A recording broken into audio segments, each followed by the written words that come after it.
Hey everyone. Welcome to TPS Live. Viewers, comments and questions. Hope you're amazing. Sorry for the late show, late start. We've just been, Mick has been wrestling the internet to the ground like a 18th century polar hunter and a bear. And it's been amazing to see. Stuck me thumb. Right up his bum! Right up his bum. Hello everyone, welcome to VCQ. Sorry about the late start. Yeah, well we won't dwell on it. Other than it's not my fault. It's not my fault. Bum, right up his bum. There we go. Who was that? It was someone doing an impression of the dear departed Steve Irwin, wasn't The it? only person I know that's ever did that was you. Because when YouTube did that ad, they picked that for the ad. Oh, really? Yeah. Did you never see it? I can't remember. My kids, they said their friends at school had seen us on the ad. They go, Liv, your dad's on the YouTube ad.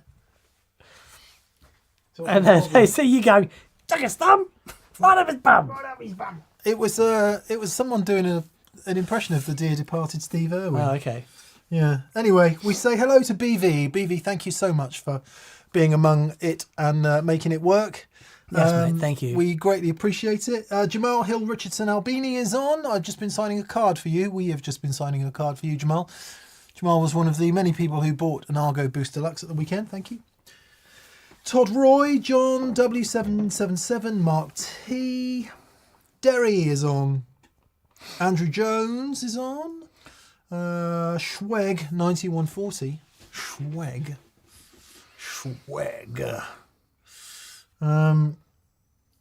Who else is on? Todd Roy, might have already said that. David Clark, John Pardo, Simon V, RDJ. Hi Simon. G'day, mate. Dripping Wax is on. Digger88, Zach George, Centre for Wheelchair Pillow, Chris Costabile, Richard Pribanow, Byron Krause's Big Dog. We've lots of friends on tonight. Thank you for being How here, lovely. everyone. Rohan Rainbow, g'day from the Sunshine Coast. Very nice. Love a bit of sunny coast, bit of North Brisbane. Yep, Sunshine Coast. Yeah. Why do they call it that then? It's just so sunny and Oh. coasty. Right. We have a habit of doing that in Australia. Yeah. You call it what you see. Are you going to tell me about the red belly black snake? The red belly black snake and so on. Is that what it's The called? red belly black snake. Yeah. Why That's did they right. call it that? Because it's black snake. I can just imagine the marketing meeting. Right. It's sunny. It's by the coast. What are we going to call it? George Skelly, Sandbox Captain, Tom Drawstrings, Scott from Baltimore, and Eagle Ray Rob, and Matt Keys, and Jeremy Baker, and Cheese Pizza. God, that sounds good. I could just do a cheese pizza. Anyway, we're going to have to dive straight into the super chats because, like an idiot, I did not turn them off fast enough, and therefore we have loads. So we're going to skip merrily, like two young Through the things super chats. Da, da, da, da. in a meadow, wearing a bonnet. Yeah, It's called Bonnet, I think you'll find. Lisa Bonnet. who was she? Was that Lenny Kravitz's girlfriend? Yeah, or or daughter? yeah, one of them. Yeah, hopefully not the same. No, But you never know. you never know. Kevin Cochell, or Cochell, Kevin, says, how about a tube driver Venus shootout video? Well, imagine if we just shot one of those before Imagine this. if we'd just done it. Yeah. Imagine if we had. Imagine if we had. Moon says, Mick, Saucy Jack Taylor, fixing the internet. I resemble that implication. You're a saucy one. Halty Jack. You're a Okay. naughty one. So in with the super chats then. First in this week is Jason Sears. Hello, Jason. Hello, mate. Good to hear from you, buddy. He says, just wondering what you've learned about music and or tone from your challenge shows? Yeah. Never underestimate Mick's ability to get hold of a drone and a field and to put everything together in a spectacular visual feast for the senses. That's what I've learned. Never underestimate. Like, Mick is competitive by nature, and it comes out in the challenge shows. I think that's a bit of projection, Daniel. Well, probably. But no, I think okay. What have I learned? Yeah. He's still sore about the drone. It was just so epic and so unexpected. So unexpected. It's like, what did they come? Oh yeah, I found a drone. And a 14-year-old boy to operate There it. you go. Yeah, so that's where it is. I've learned that your preconceptions are often quite wrong. So Okay. you know, the challenge might be whatever, and I'll put together something that I really think is going to work, and then it just doesn't. To always have reverb. Yeah. If you like reverb, right, never be without reverb. I've learned that. I agree. I need simple reverb now. Yeah, you've decided digital reverb's not your thing. Just for the moment. Just going back to really simple spring reverb. Yeah, it is hard to deal with big volume differences. I think, what was I going to say?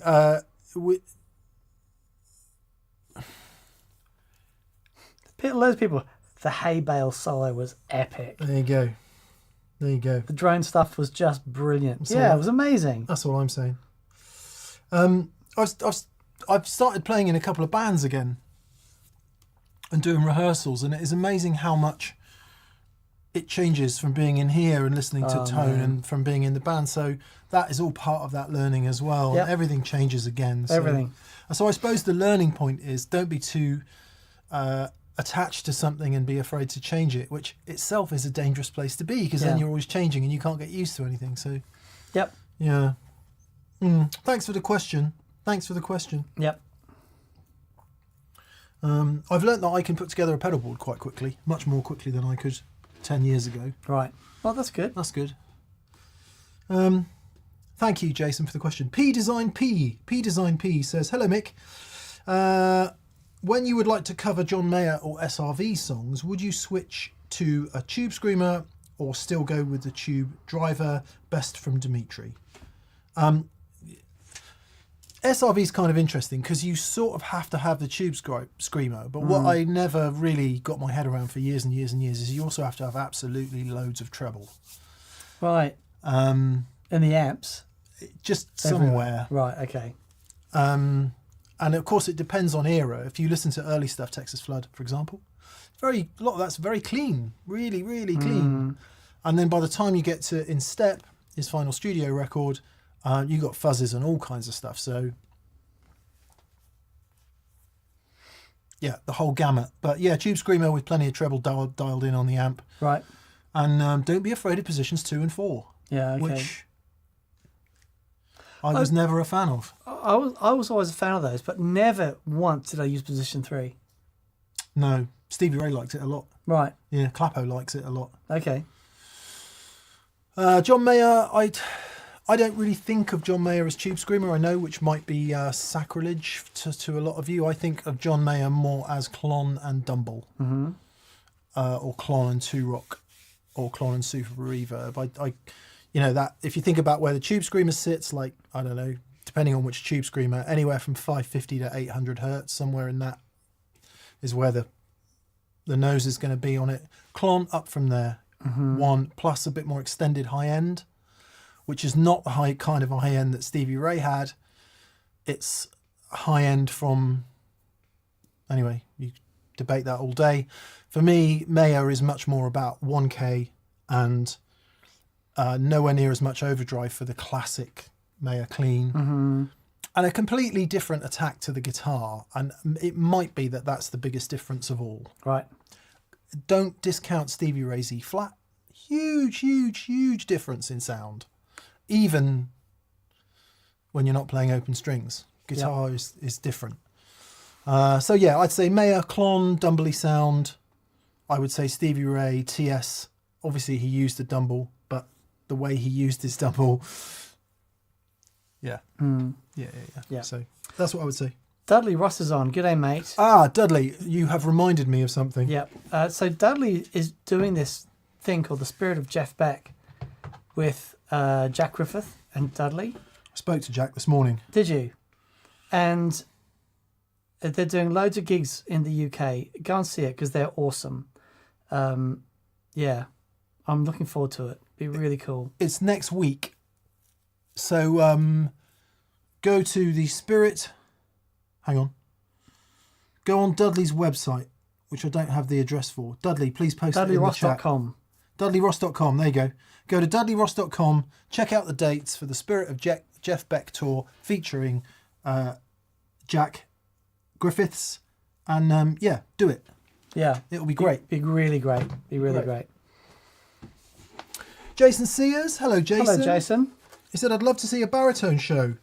I want to know the pros and cons of using a standard scale for baritone tuning. I got a lovely email from Mark Lettieri. Ah, nice. Saying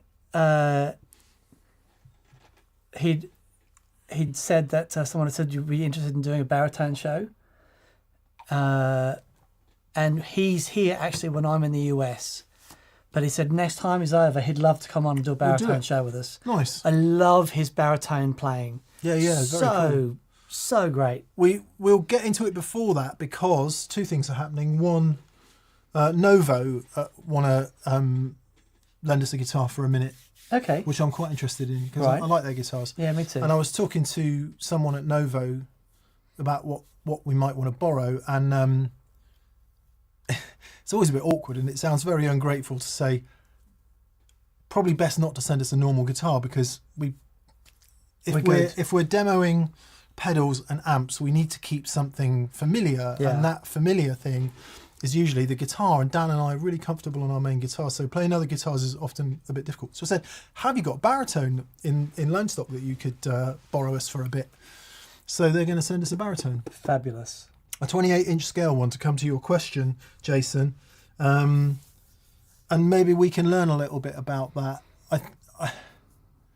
Yeah, it's a topic often discussed with people who do it. And of course, the very easy, quick answer is that if you have to set your standard scale guitar up for down tuning, you need to think about all kinds of things. The setup, the intonation, the string thicknesses, so you might have to have your nut recut, all that kind of stuff. So you've got to kind of put a guitar aside for it separately. You can't, it'd be very difficult to switch between that tuning and standard tuning without some significant compromise. So then comes the question, why not just get a baritone if you've got to have a separate guitar for it? Yeah. And to your actual question, what do you gain by having that extra scale length? Yeah. And then you get all the way to the bass 6, right, which is even longer again. So yeah. The SG's long that way, but the whole thing's just been pushed that way. Right, it's not a different scale. No, it's 24 3/4 or 24.6, depending on how you... Anyway, let's not get into that. You count. And also, Josh at West Valley is going to build a baritone for us to mess around with as well. So we'll have two. Cool. We'll have two baritones. Okay. To muck about with, which will be really good fun. Awesome. I like it. I love the register of it. Right. I really love the register of it. Okay. So yes, okay, Jason, we will.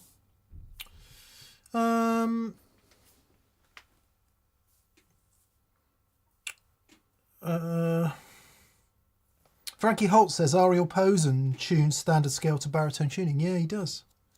Yeah. I'm not saying you can't do it. I'm saying you've got to have a guitar specifically for it. Yeah, because he won't use standard strings, right? He'll have thick strings to hold the heavier strings, and so you got to recut the nut and different intonation and all that stuff. All the setup's different, yeah. As opposed to just.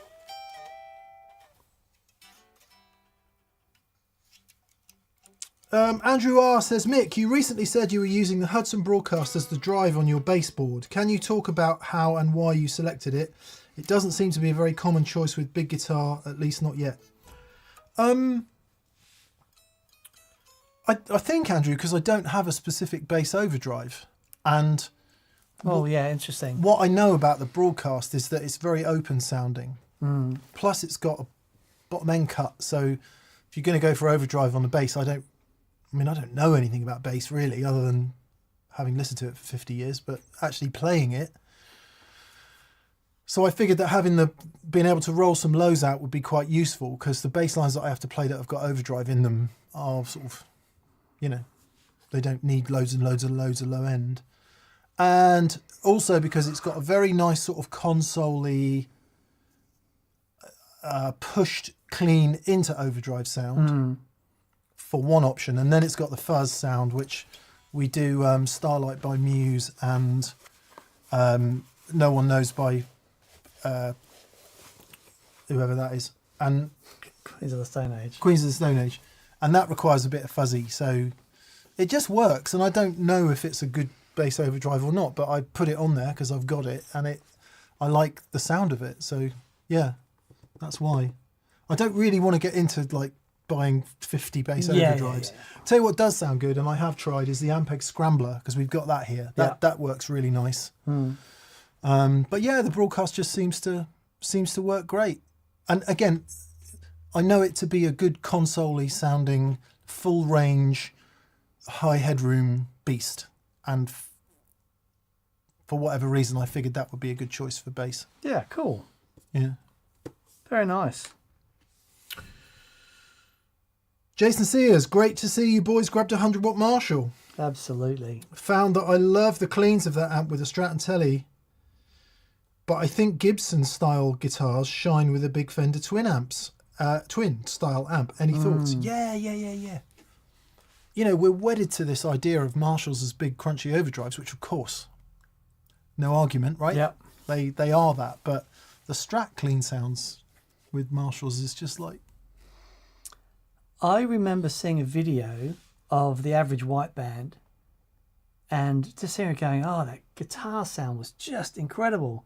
Les Paul into a Fender Twin, and it was awesome. Yeah. Really glorious. Well, wasn't Nevermind the Bollocks by the Sex Pistols a crank twin? A crank twin in part, and is Les Paul custom. Yep.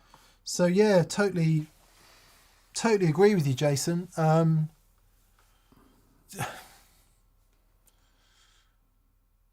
I think maybe because of the way in which they were used most commonly, twins, clean, quite regularly, we sort of assume that that's all they do. But when you crank one, oh my goodness me. Yeah.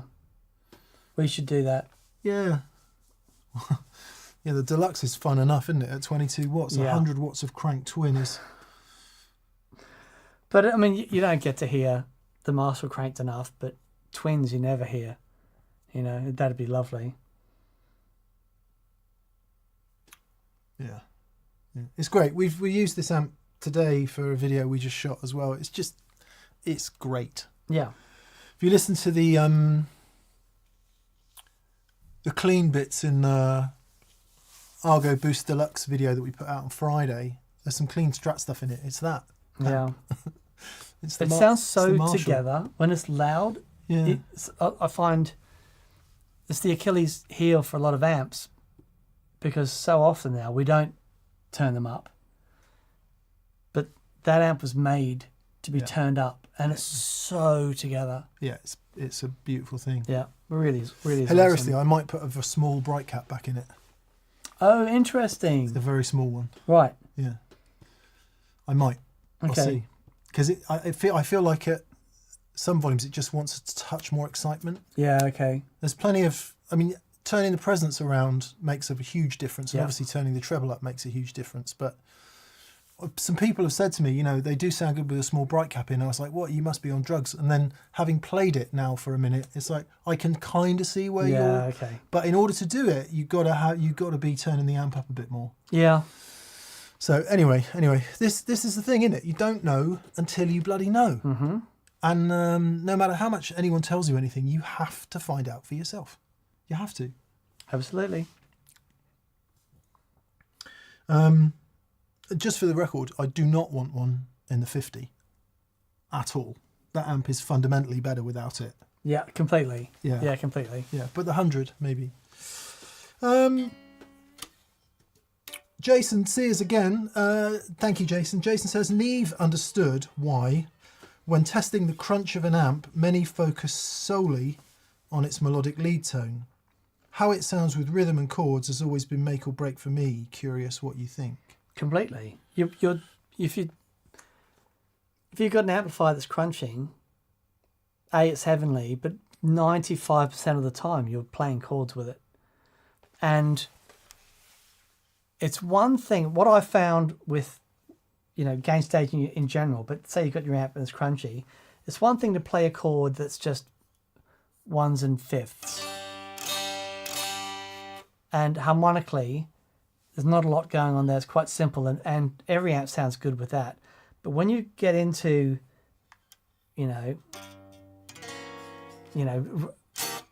voicings that have got a bit of fight in them, that's when I find it separates the amps that really have togetherness in them with those that don't. Yeah. Yeah. Yeah, I agree. I mean, it depends what you do, doesn't it? If you're Carlos Santana, then Exactly. you're more interested in those singing vocal lead lines, because I don't want to say that's all Carlos plays, but it is predominantly what Carlos plays. Certainly latterly. Yeah. But so for sure, it depends where you are most of the time. Like, I spend virtually no time above the 15th fret. But when you do, it's glorious. Oh, yeah, but almost none. But I do like it when you do. Thanks, mate. I don't go up there. There's no money up there. And I think just, yeah. to continue that train of thought, that might be one reason why I'm really happy with Strats. Because if you start playing up there a lot, you sort of want the weight of a Gibson, really. Or at least the weight of a Gibson Right. on those notes is a very lovely thing.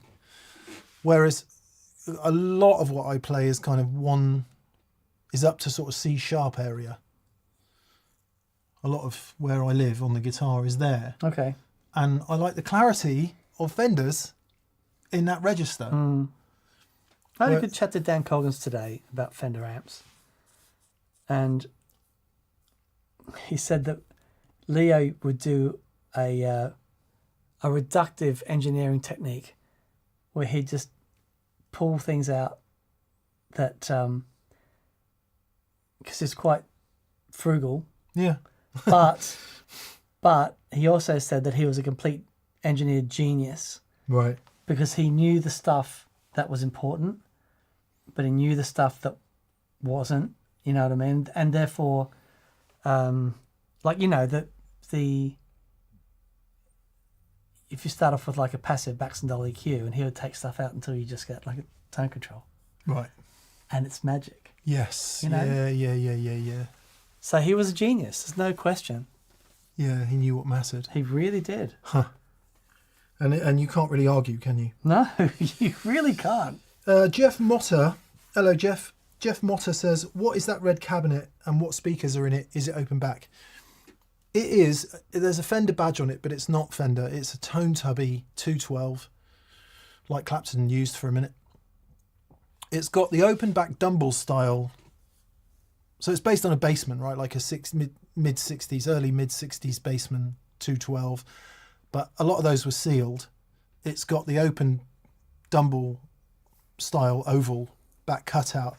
And I bought it because I saw it on Reverb go in without any speakers in it for like 180 quid.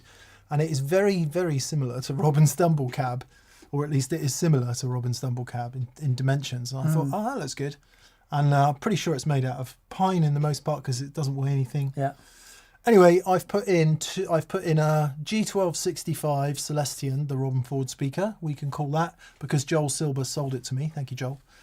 And I couldn't find another one quickly, so I bought a WGS Warehouse Guitar Speakers ET65, which is the WGS equivalent of it.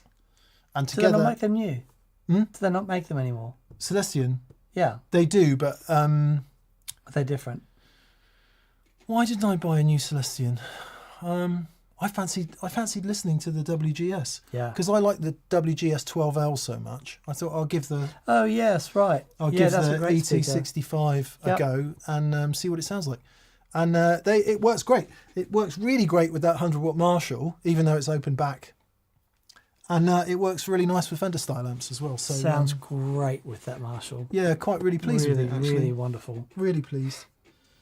To finish the story, as much as I would love to carry the 412 around everywhere, it's not really practical.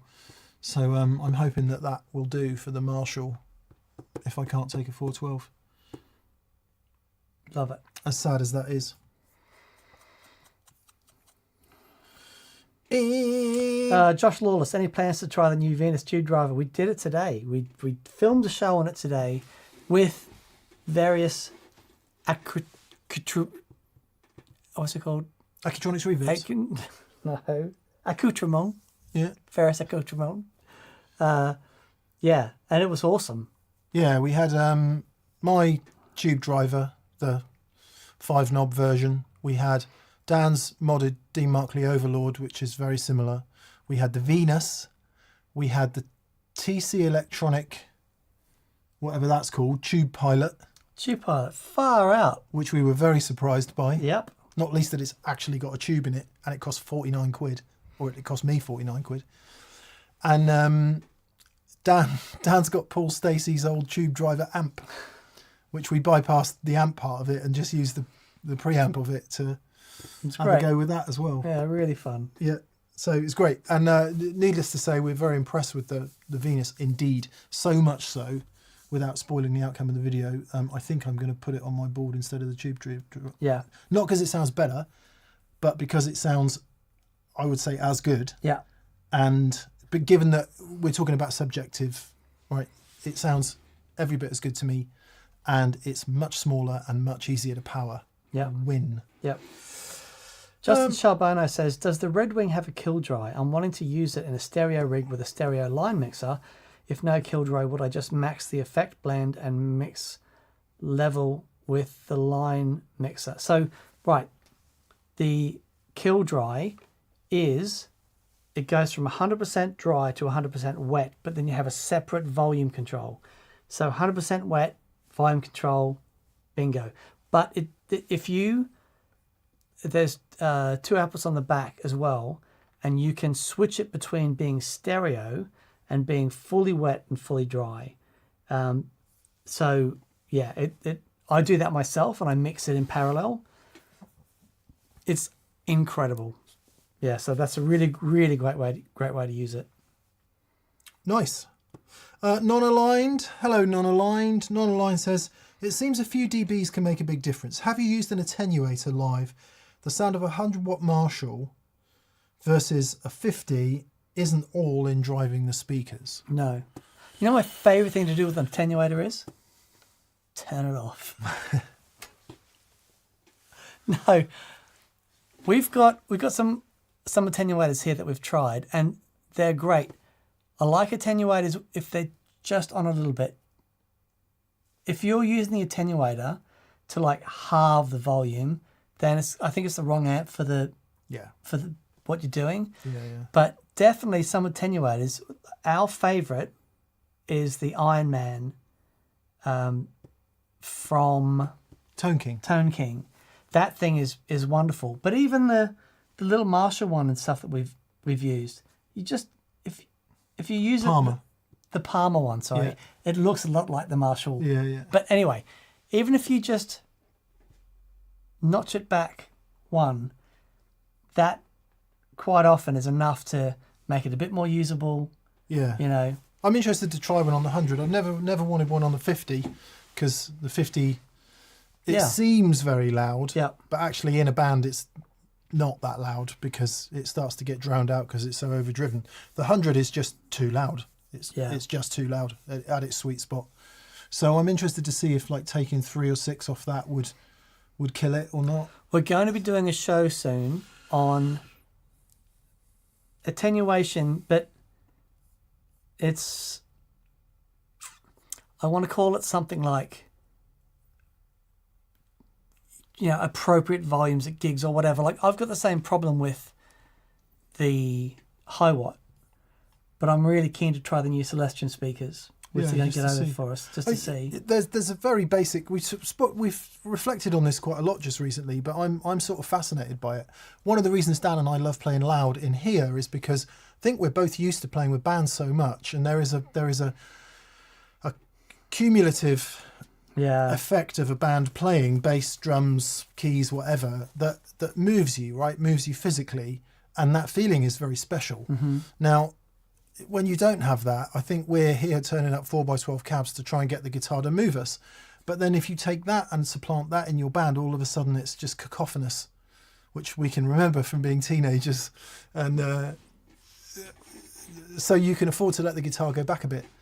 But whatever you've got, however you're trying to get that, if you turn it down, it goes away. Yeah. So if the band's too quiet, we've got a Mark III Boogie here, an old hardwood wicker Mark III, which you'll see in a thing. Far out, man. And I remember why I sold mine, playing it. I remember why I sold mine, because it doesn't sound right below about 3. And on 3, it'll hurt you harder than the 100 watt Marshall. Yeah.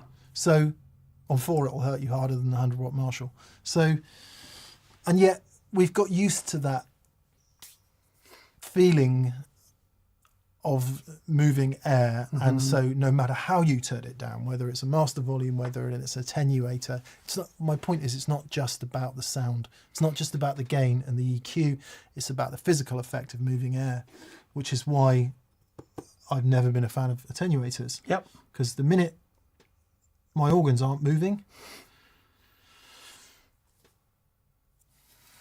sad face. Yeah, completely. Greg Johnson. Hello, Greg. Hello, Greg. Greg with a double G.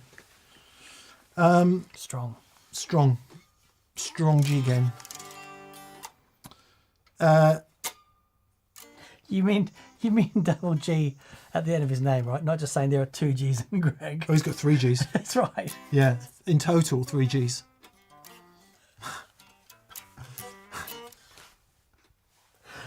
One pre-G and 2 post-Gs. That's nice. Yeah. Very good. Yeah. He's got stereo G's at the end. Yeah. And mono G at the start. Sorry, Greg. Question for Dan. Please help us avoid clever marketing. Okay. For power supplies, which major brands who claim to be truly isolated actually aren't?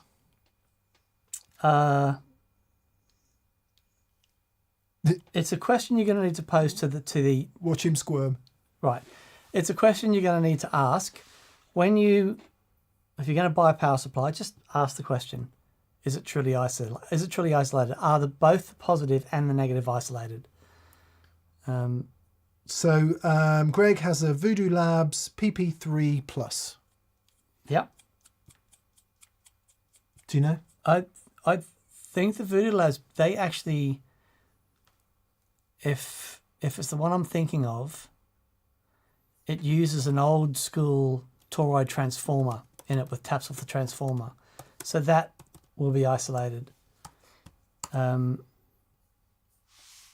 one, Pedal Power 3. Yeah.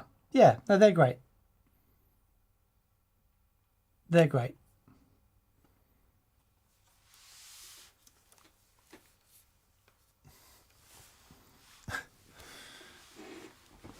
Yeah. But your question is, a lot of them say they are and they're not, and you're right. Now, is that a problem for you?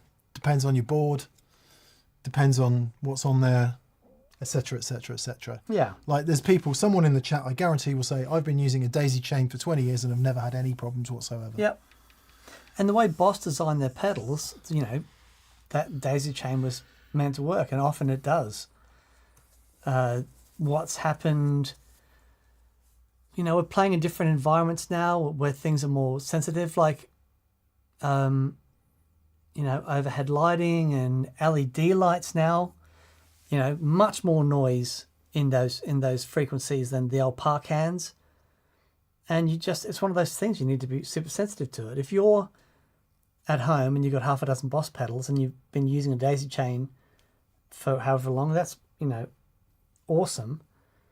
But if you're touring and you're surrounded by RF and stuff, it's, and even if you just want your pedals to sound as good as they possibly can, power is so important. It's so important.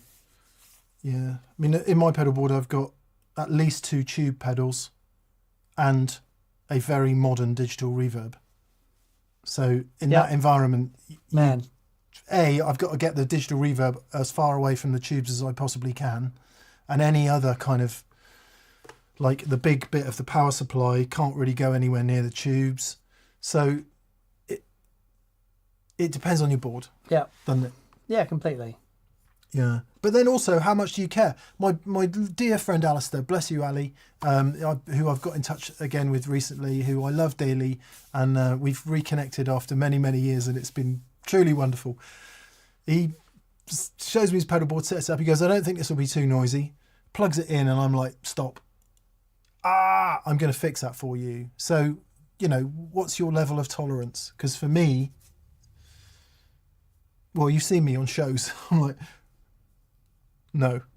And he's even worse. If he hears a buzz out of a pedal board, he just cannot continue. So, but then, we're very lucky, aren't we? We're in a position to be able to always stop, fix it, and give it the time it deserves. Yeah, and that's one of the things with filming shows the way that we do.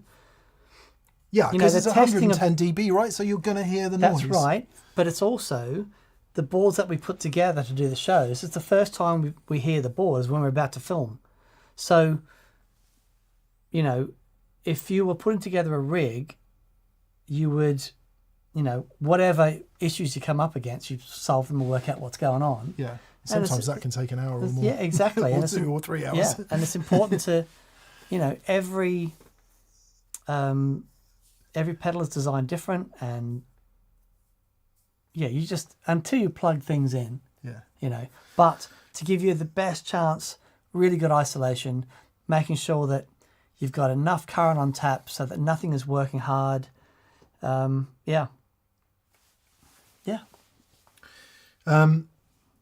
Chris Turner says, I don't know this. Was noise and power an issue with the old rack systems? Or is it a pedal problem? Oh my God, was it a problem? Which is why they all had noise suppression systems in their racks. Yeah. Right. Yep, completely. I think the Furman, when they were doing all their isolation stuff, but also, everything had to be earthed. And you're automatically running into issues there with those old rack things. And not saying that things shouldn't be earthed, they absolutely should be earthed, but having the option to have isolated outputs as well. Yeah. But I have heard rack systems in the past that do sound really, really great. Yeah. Well, they sounded pretty good in the 80s, didn't they? They did. Done properly, they're amazing. Michael Giliberto. Hi, Michael. G'day, mate. He says, hello all. I follow up on my last week's question about 3 gain stages. I'm currently trying Tube Screamer, Clon, Rat. Yep. Backing down the guitar volume for Rat so I have room to boost it when needed. What are your thoughts? So, thoughts. You say you're using a Tube Screamer, A Clon and a Rat. Clon, and a Rat. In that order. Yes, but how are you using them? In other words, which pedal, so Tube Screamer and Clon, for example, which one has the most gain dialed in?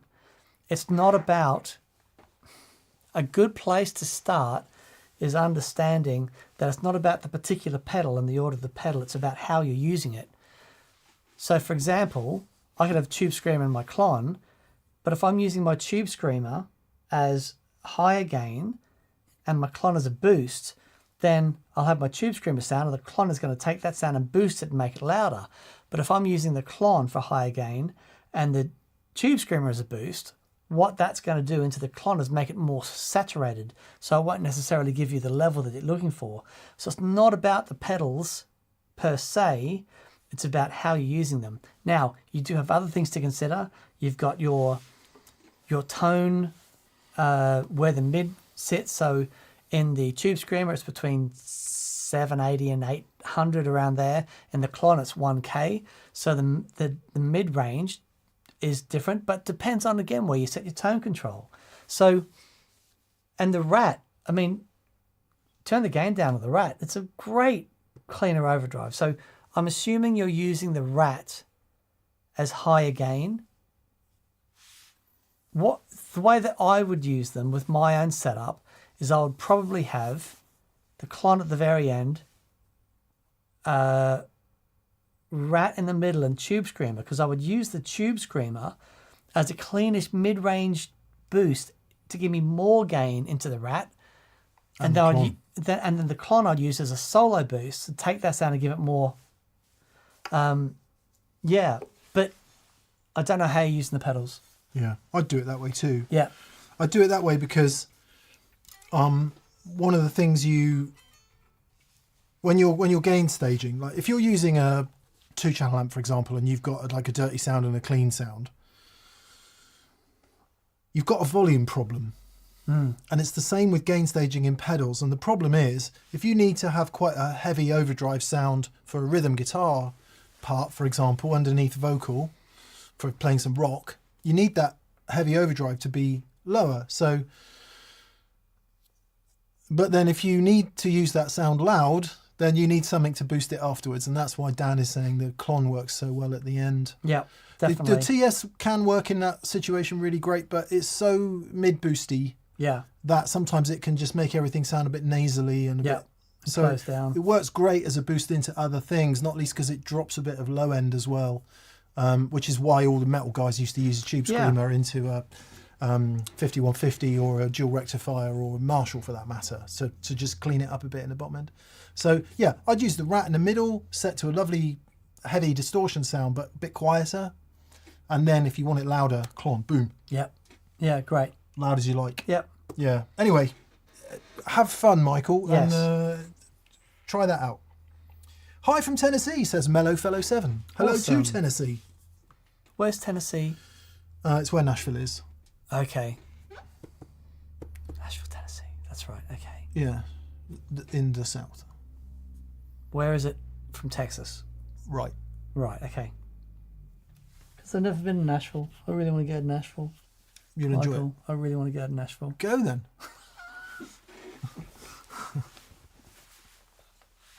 I've been many times.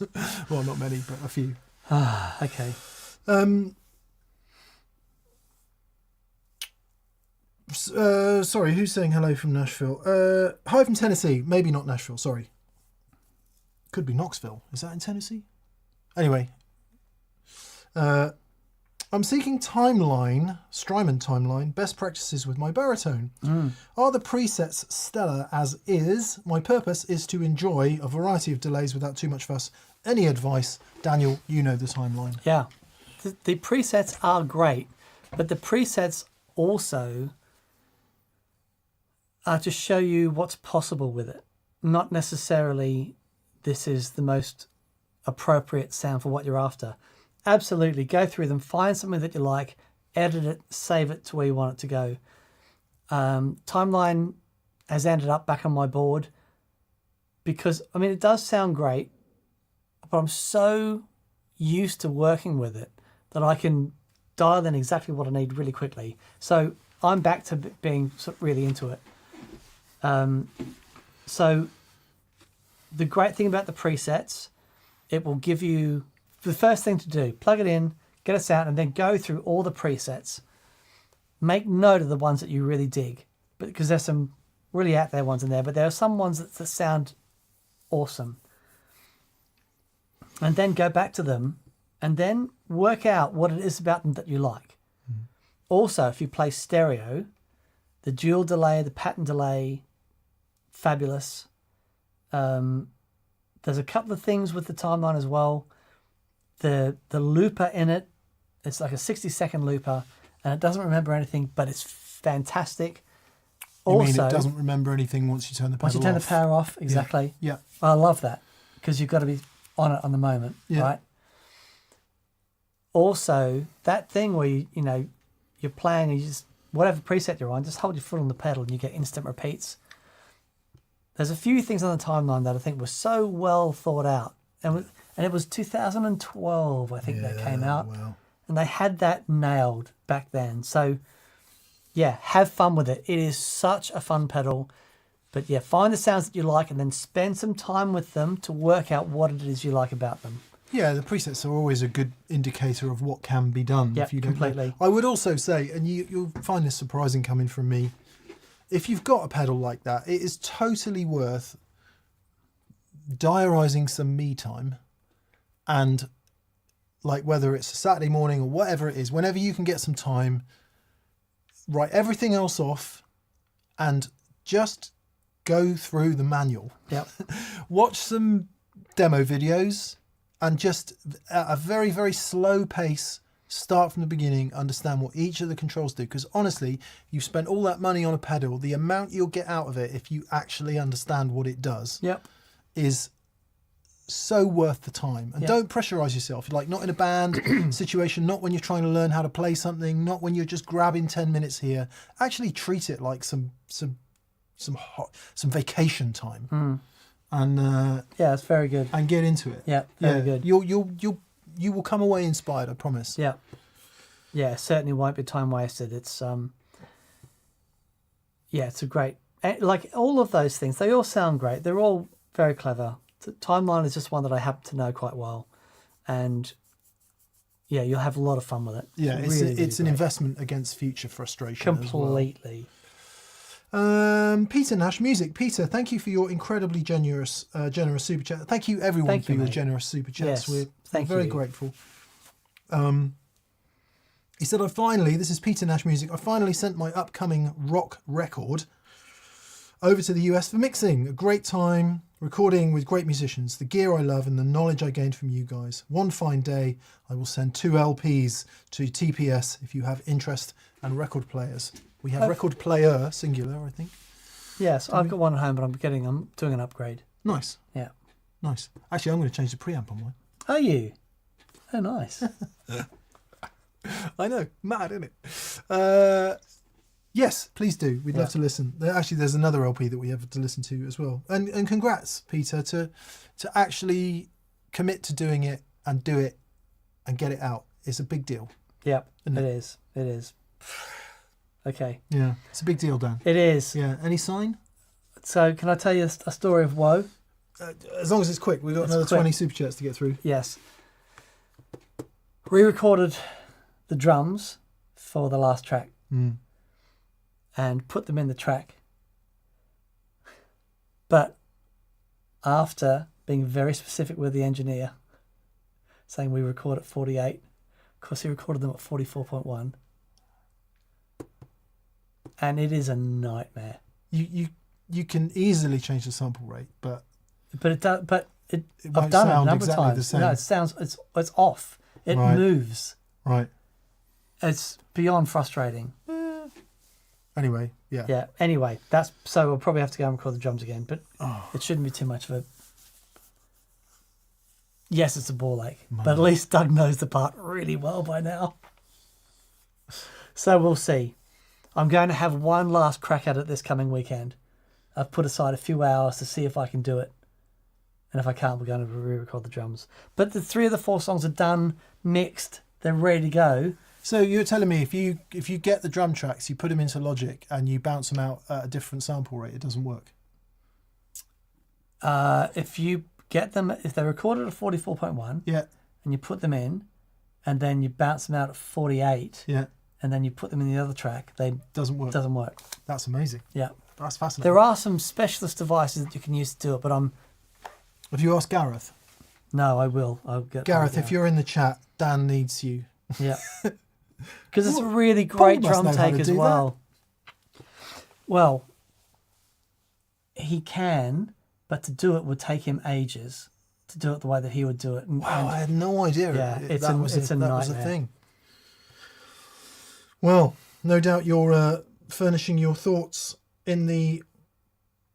Dustin Thiessen says, "Who the hell records at 44.1?" I know. Matt Key says, "I've really come to enjoy Mick's sense of humour." What show have you been watching, Matt? Bless you, mate. Thank you. And Dan's joy and enthusiasm. So much to enjoy from this channel. Thank you. Thank you. Oh, thank you, mate. That's kind of you to say. Very, very kind of you to say. Yeah, who the hell does record at 44.1? Because I would have thought like 48 is the sort of normal standard these days. Well, yeah, but that's 44.1 is the original CD Yeah. bit rate, right? And everyone says it sounds best too. But even when we went to James Dean Bradfield's studio and they recorded the audio for us, the guitars audio. Mm. And I said to Loz, the engineer, producer, I was like, what sample rate are you using? And he just looked at me weird. Right. And he said, 48. Right. As if to say, of course it's 48. Yeah. But anyway. Combustion Eng says downsampling is easy, upsampling is not. Ah, there we go. There you go. There we go. There we go. Mr. Smith, this is the answer. Okay. Send them out as real-time audio and re-record at the new sample rate. That's how you do it. Bring it here, I'll do it for you. Okay. Well, if I can work out what it means. Well, the other thing is I can put them through the... Oh, that'd be fun. So you bring your Logic project at 44.1. Yeah. We bounce it out in real time through the 8816. And then we re-record them at 48. But it's recording on a separate computer at 48. Okay. That's how you do it. Thank you. Okay, brilliant. All right. Thank you. Thank you. Somebody tell me if that can't work, but that does sound like a very sensible... Okay.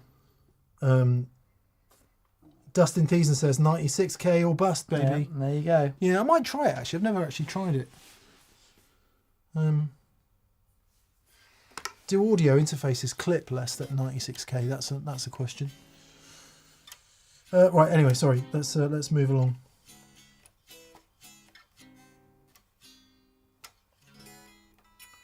Some thinking music for you.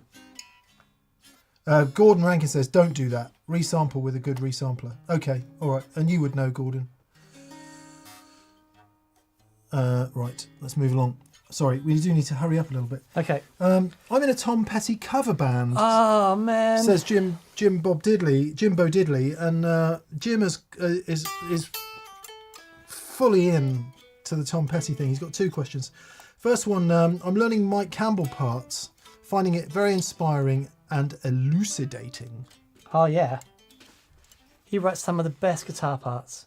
So great. Any tips on how to get better at the octave parts he uses in the Waiting? I struggle with these. I don't know that song, I'm sorry to say.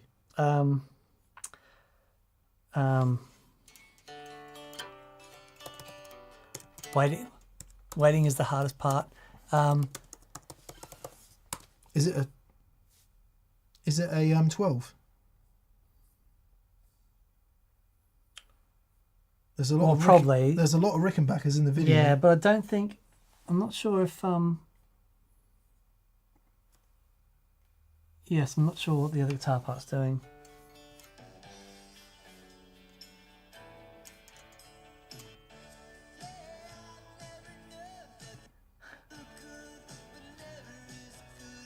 I'm just trying to not... Fine. Yeah. I'm trying to not get copyright strike. Yeah.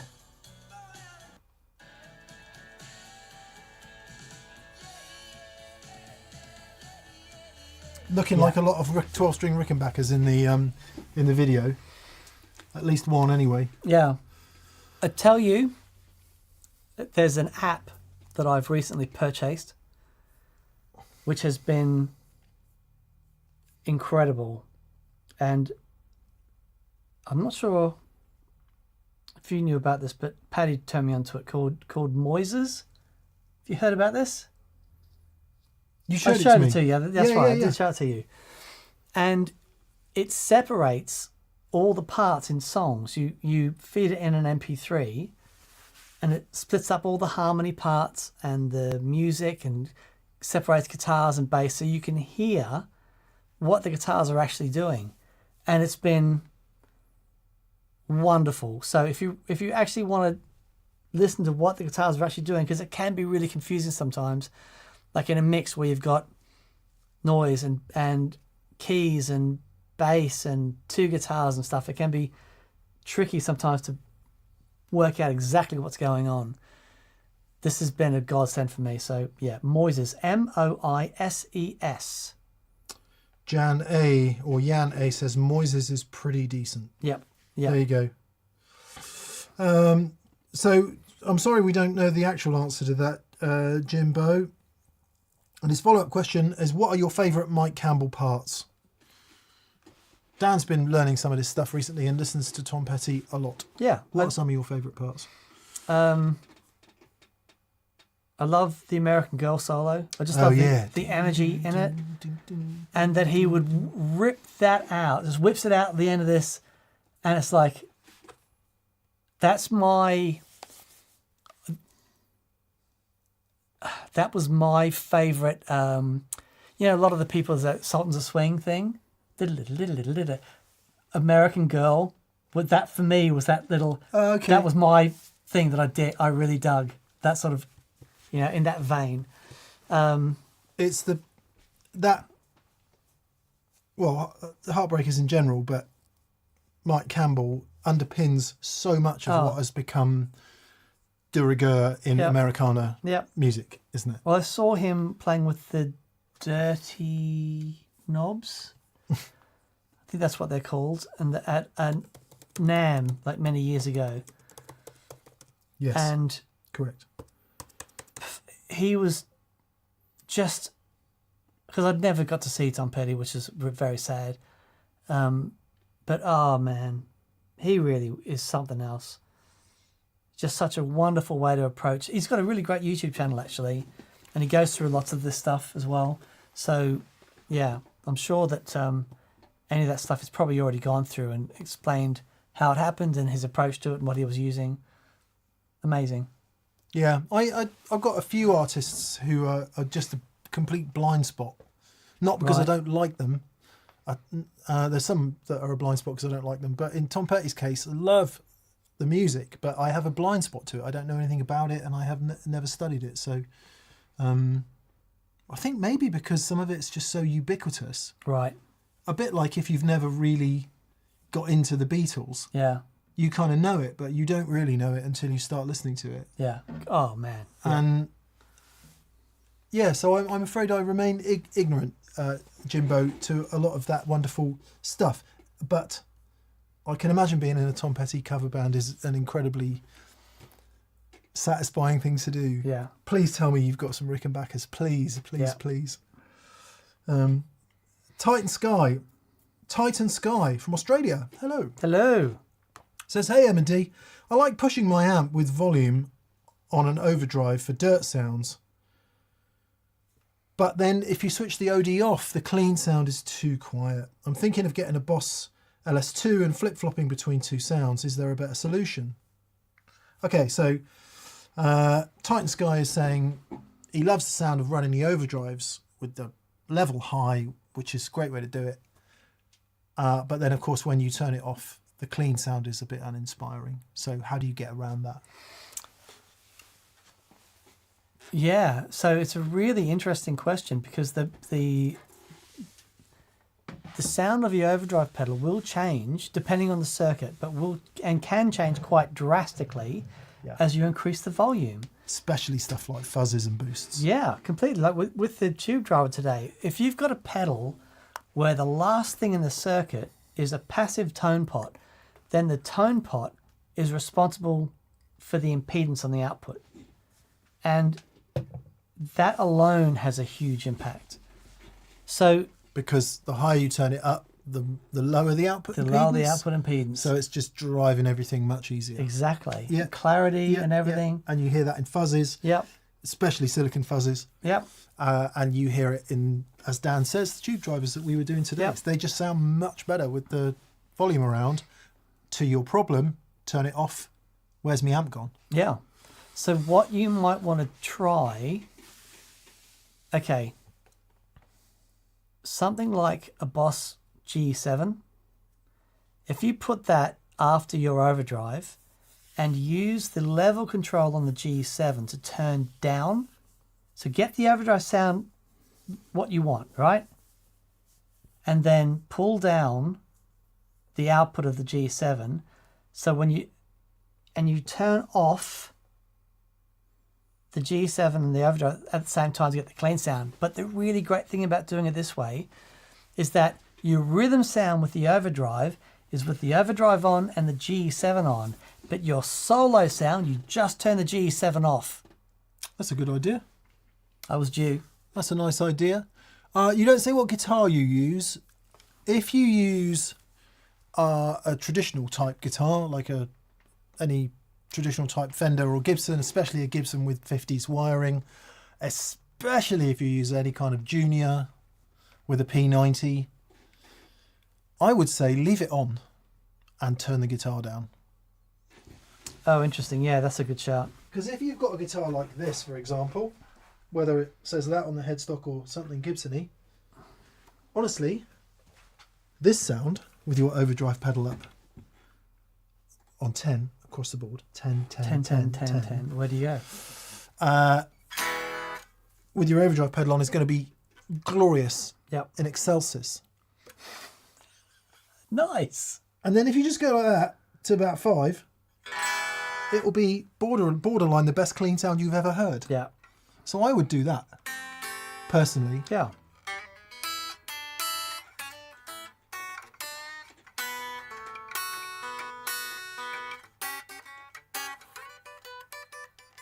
I do the same thing. I don't use my index finger. I use those two.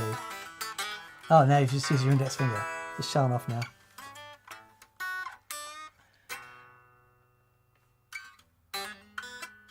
Flesh on strings. Sounds wonderful. Was doing this. Yeah. Anyway, I would do that. And Yeah. that would work with any 2-pot Gibson with 4 knobs. Sorry, 2 pickup Gibson with 4 knobs. Just turn the guitar down. It will be flipping glorious. Yeah. That's what I do. That's what I do. Yeah. It'd even work with one of these. That was One a button by Steve Ray Vaughan, you just couldn't hear it. One good thing about putting a Boss G7 after it is also act like a buffer on the output, so the impedance mismatch will become less of a problem. Yeah. Yeah. Hope that helps, Titan. Yes. Good luck, mate. G Barge has entered the confessional. Oh, g'day, mate. Hello, Greg. He says, I must face up to deep embarrassment. My Strobo Stomp, that would be the Peterson Strobo Stomp tuner, was before the board and my QMX, so first in line. Removing it and its buffer improved my tone dramatically and not just from my fuzz. Signed, chagrined, be need to share. Yep. It's a thing. Yeah. Dan understands buffers intimately and knows what to do with them. Mine has become through bitter experience and disappointment. And all I would say is shift them as far downstream as possible.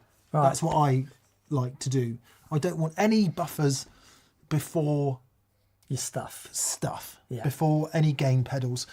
Of course, if you've got a clon, what's in it? Buffer. Have I got a problem with the clon buffer? Never. No. Why is that? Yeah. I wouldn't put it before a fuzz, by the way. I don't want any buffers before a fuzz. That doesn't work. But it is a pain, isn't it? Yep. And then there's that other problem where you... Oh, I'm not even going to get into it. Yeah, but it's a thing. This is why you have to get your hands dirty with this stuff. Until you experience it, you can't just learn this stuff and then think you know it. Until you've experienced the difference and you've gone, oh, and then light bulbs come on. Look, we will do our very best to show you this stuff and to help you understand what's going on, why certain things react certain ways with different pedals and power supplies and buffers. Yeah. But I promise you, if you just spend a little bit of time getting your hands dirty with this, that those light bulb moments will happen and you'll be away. So yes, well done, G. James Bless says, "Oh damn, my strobo stomp is in the same position, I think." Yeah, James, you can turn it off, by the way. You can turn the buffer off in the strobo stomp if you want to. And given that it's a tuner, there's no need to have it on. So by all means, turn it off. But try this. Anyone try this. If your tuner is buffered, try putting it after your gain stages instead of before. The other great benefit of that, right? So you come to tune and you don't necessarily want to turn your distortion pedal off. If your tuner is before your distortion pedal, you turn your tuner on, it silences your guitar, but everything that's happening after your tuner is still in the game. So it's noisy, right? Unless it's in a pedal switcher and you can switch it out. But if you put your tuner after your distortion pedal, when you silence it by turning it on, it also silences all the noise from your distortion pedal. So I just like having the tuner after all the gain stages. Yep, that's a great way to put it. Yeah. But for some reason, we've decided that our tuner must be first, and I've never quite understood why. Anyway. Johnny T wants to know, and has wanted to know for some time, do you guys have any maple board Fenders? You seem to prefer rosewood. Yeah, we both do. No, it's not necessarily a tonal thing, it's a feel thing for me. I love the sound of maple tellies and strats, for what it's worth. That's to say in general, because obviously it's not all down to the fingerboard. The problem I have with maple strats and tellies is I prefer my guitars to be nitrocellulose. I like the way it looks, I like the way it ages. And unless it's a relic, you'll have nitrocellulose lacquer on the fingerboard. And what happens is, if you're ham-fisted in the way that I am ham-fisted, when you push down, some of your finger at least is in contact with the fingerboard. And then a lovely nitrocellulose finish on the fingerboard is very sticky, or it is for me anyway. Not so bad if you've got big frets, that mitigates that significantly, and I just find them hard work. So, however, if you have had the joy to play a 50s Fender where the neck has just gone off, the finish and the wood have become one. They're not sticky at all. No. But new ones are. And you don't have that problem on rosewood because there's no finish on it. So that's why I've gravitated towards rosewood. I played a Blackguard 52 at ATB a few weeks ago. Yeah. It's just, it's nothing. There's nothing like it. No, you should play, Jake Bluesmore's just got a Nacho. All right. It's really? I haven't played it yet, but I've seen it and I've heard him playing it and it's like, oh yeah. I really want a maple neck strat, actually. I'm having an S-Type built by Dean Cutler at the moment, which is going to have maple. Oh, cool. Yeah, right. And mini humbuckers. Wicked. That'll be fun. So, that's why. I just, every time I've had one, I got rid of it because I find it too sticky on the fingerboard.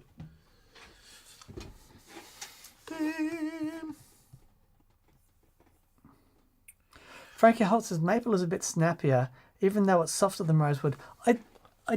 It's interesting.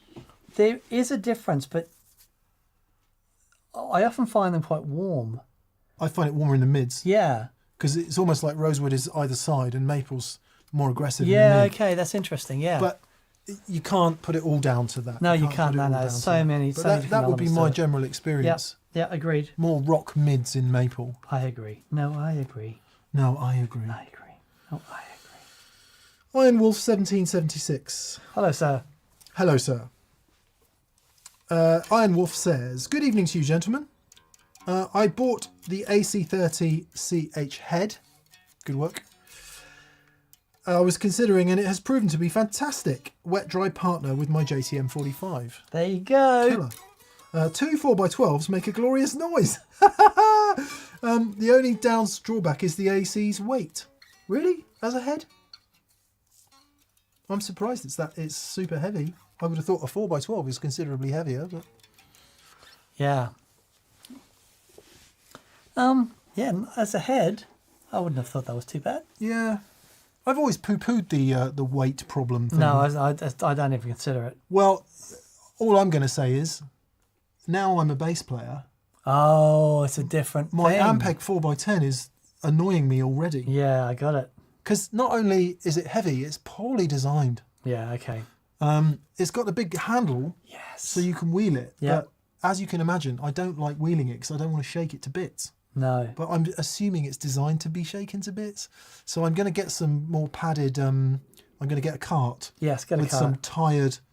some wheels that have tyres on rather than the hard trolley wheels. Yeah. So it's got some built-in suspension. Yeah, cool. Gordon Rankin says the chassis on a Vox have gotten really heavy, and Frankie Holt says Yeah. big transformer and reverb tank in that head. I wonder if it's a steel chassis as well. Yeah, that would make sense. Oh, don't even get in talking about steel chassis and aluminium chassis. Okay. First, when I was asking Eli about the new Vintage Deluxe 2-Rock, he said, yeah, it's the first amp we've made with a either or. Can't remember which it was. Right. And I was like, right? He said, it makes a massive difference. Really? And I'm like, okay. really? Well, He's Eli like, would know. And he looked at me as if to say, you idiot. Yeah, it makes a massive difference. I'm like, I don't want to know. La, la, la, la, la, la, la. Because if I start hearing stuff like that, then I have to sell all my amps. Anyone care to chime in? Gordon, you must know about that. Good, congratulations, Iron Wolf. I'm glad it works. Yeah, that's great, mate. Well I done. bet that is a glorious thing. Raf Freitas. Hey, Raf. Good Hello, to hear Raf. from you. He says, hi, TPS. The quality of your work is invigorating. Oh, Oh, bless you, mate. Friday's episode inspired me to learn to record. What audio interface DAW do you use? Digital Audio Workstation. I'm on a Mac as well. Cheers. Raf, we use Logic from Apple, not because it's the best, but because it's the one I've used forever and I know how to use it.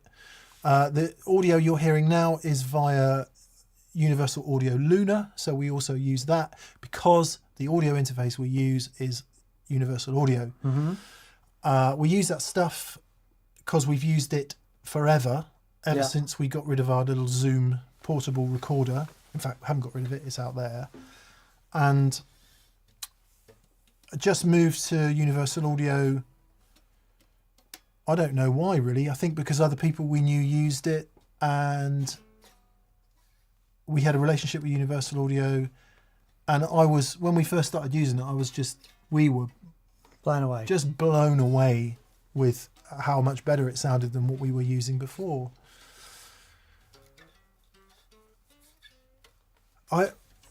Technology's moved on a lot, and I don't know. I mean, people might want to chime in. I think it's about a bit like guitar pedals and guitars and amps. Like, you could argue about spec and what's better and best and whatever. I think it's about familiarity of user interface. Completely. And it's about what you need. So how many inputs do you want? Do you want preamps? What monitoring do you need? All that kind of stuff. Yeah. And if you go for something mid-range, like Audient have just come out with some great stuff, very sensibly priced. SSL have put their hat in the ring, very sensibly priced. Universal Audio, obviously, there's the Volt series and there's the main stuff. One of the biggest companies is Focusrite with the Scarlett series. Yep. And I as long as you know how many inputs you need, what onboard capability you need, computing power is so good these days. Yeah. Now, if you want to run loads and loads and loads and loads of plugins, you do need either a very fast interface and or a fast computer, because depending on which brand you go for, the computing is done either in the computer, in the interface, or with modern UA stuff, it's done across the two, shared, the load. I'm sort of galloping to saying it doesn't really matter what you buy. What matters is you learn how to use it. Right. And that's why I still use Logic, because I'm quicker in Logic than I am anything else. But I really, really love Luna by Universal Audio. I think it's fantastic. I think it's a great DAW. Pro users will bemoan the lack of certain features, although I think it's changed significantly since it was launched. And of course, if you want to do Pro, use Pro Tools because everyone uses it. Oh, really? Yeah, Okay. yeah. I say everyone. Most pro studios and engineers I know use Pro Tools. Okay. So Fair enough. if you want to start there, they do a free offer to get you going. There's a free version, a light version. GarageBand is great, GarageBand is awesome. but it is a bit more appy Yeah. than Pro DAW. Which is to say that all the sorry, it's a massive generalization, but they're all broadly the same. They all do the same thing. You plug a microphone in somewhere or a direct source, you assign it to a channel in your DAW and you hit record. And then after that, you do things like add plugins. And in that sense, they all work in exactly the same way. So, sorry, long answer. It doesn't really matter what you go for. What matters is you learn how to use it. So Yeah. I hope that's okay. Yep. We use Logic and we use universal audio interfaces. Yep. Very good. Yeah. The UA stuff is just wonderful. Yeah, it is. Pat Jenny is saying Ableton. Yeah, why not? You know, Reaper. Yep. People are saying Cakewalk. The reason I favour Logic on a Mac is because the two things are developed Yep. hand in hand, and so the performance you get out of new Logic and a new Mac is that they're never not going to work together. Yeah, exactly. Whereas third-party developers, the pain from third-party developers, so the software we use for everything else is Adobe. Graphics, video editing. Because I grew up in publishing, Adobe is what you use and what I used for years. But Adobe and Apple fell out once, and it rendered a load of Macs unusable. Really? Yeah, for Premiere. But they've made up again, and now it all works Now it all works, seamlessly. yeah. But sometimes, you really think twice about upgrading Yeah. your software until it's gone through. But that's never going to be a problem with Logic and Apple. So Yeah. Great. there you go. There you go.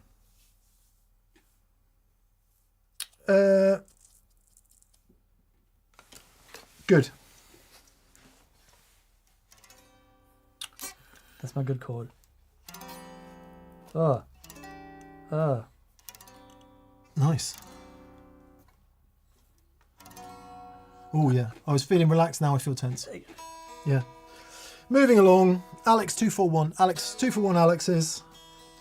Wraparound bridge versus ABR one style. I've heard Tim Pierce sing the praises about wraparounds on his PRS. What are your thoughts and experiences? Cheers. Okay, so Alex is saying this is a wraparound. Can you swap guitars a sec? I can and I shall. Why, hello. There's potential so confusion here, which beautiful. we'll explain in a minute, but I think this is what you're talking about. So one piece bridge and tail piece, and it wraps around, so called because the strings go in from this side, wrap around. Check it out. So the strings come in from here.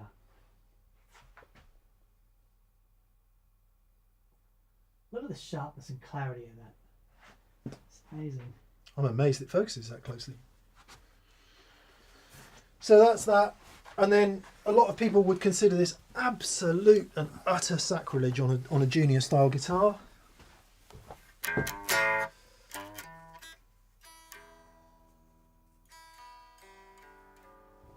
Stop tail and tune-o-matic. And it's sacrilege because it should be that. But that is a problem because it's very, very hard to intonate. Enter various people like Tom Bukovac, like Joey Landreth, all of whom have spent decades trying to find a solution that works but sounds good. Because every time you replace that for something that works, it doesn't sound the same. Mm-hmm. And that's not me saying that, that's Joey and Tom saying that, and everybody else who's tried it and who really knows. Because this, by all accounts, to people who really dig it, is infinitely inferior tonally to that. But hasn't Tom Bukovac designed Yeah. thing. Yeah. And Joey's worked with someone as well to do Oh, one. really? Oh, okay. Yeah, so this intonates, guitar plays in tune, etc. That doesn't, but sounds better. No. Yeah. It's a According funny to thing, most right? people. Yeah. Why did I get this? Because it was an artist stock guitar that they lent me. I took it on a gig, dinged it, and said, "You're never getting this back."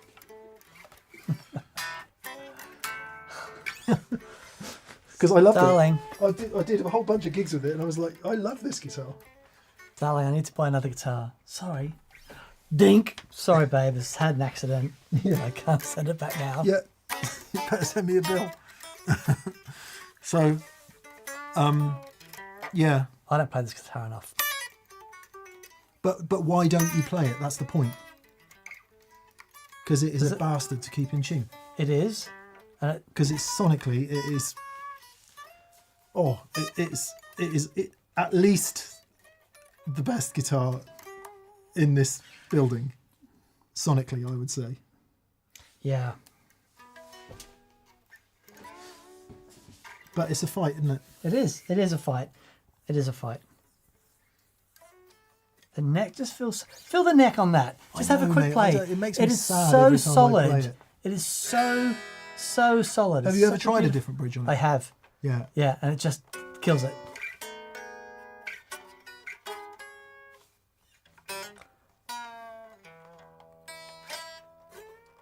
Look at that headstock angle. It's perfect.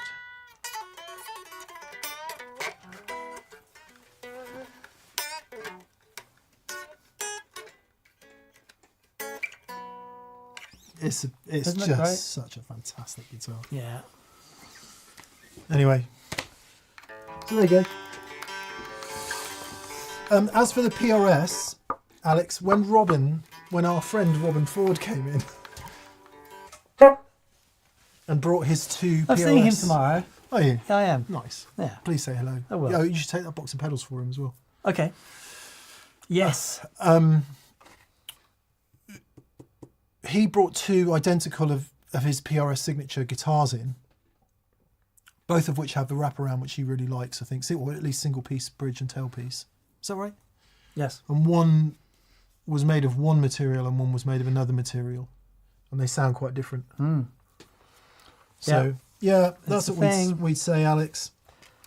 BV has let me know that it is Tom and Joe Glass's Music City bridge is the replacement bridge for these that intonates and yeah.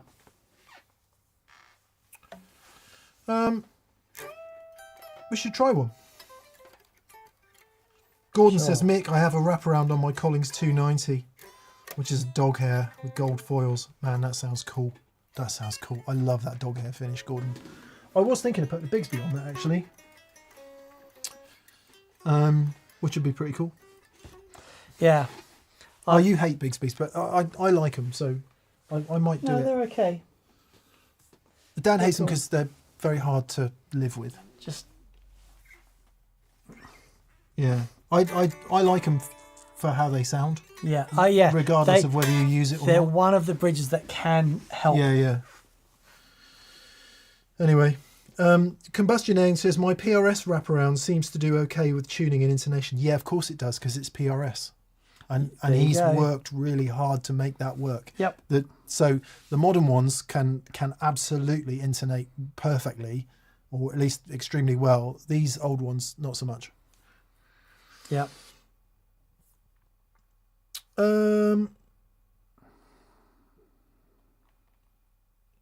Good. Right. Sorry. Move right along.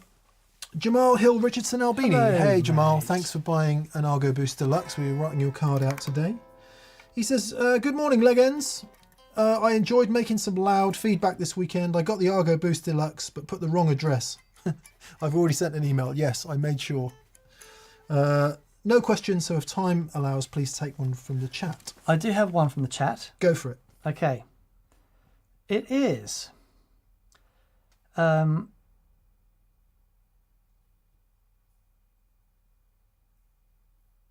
Just released our first EPs from Victor Gustafsson. Hey Victor. Just released our first EP and want to thank TPS for tone inspiration. I'm looking to get some UK gigs in August. We have a 1 to 2 hour set of our own material. Any advice, tips, or contacts? I don't know. I mean, is agency still the best thing to go to for that? Hopefully, if Dudley is still in the chat,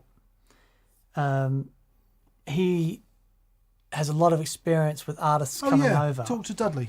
Talk to Dudley Ross. Yeah. Because he does a lot of that organisational sort of shenanigan. He does. But there'll be loads of people in the chat that do that. It used to be pre-Brexit days. It was quite simple. Now, touring between the UK and the EU is quite complicated with carnets and stuff. You need to be quite organised.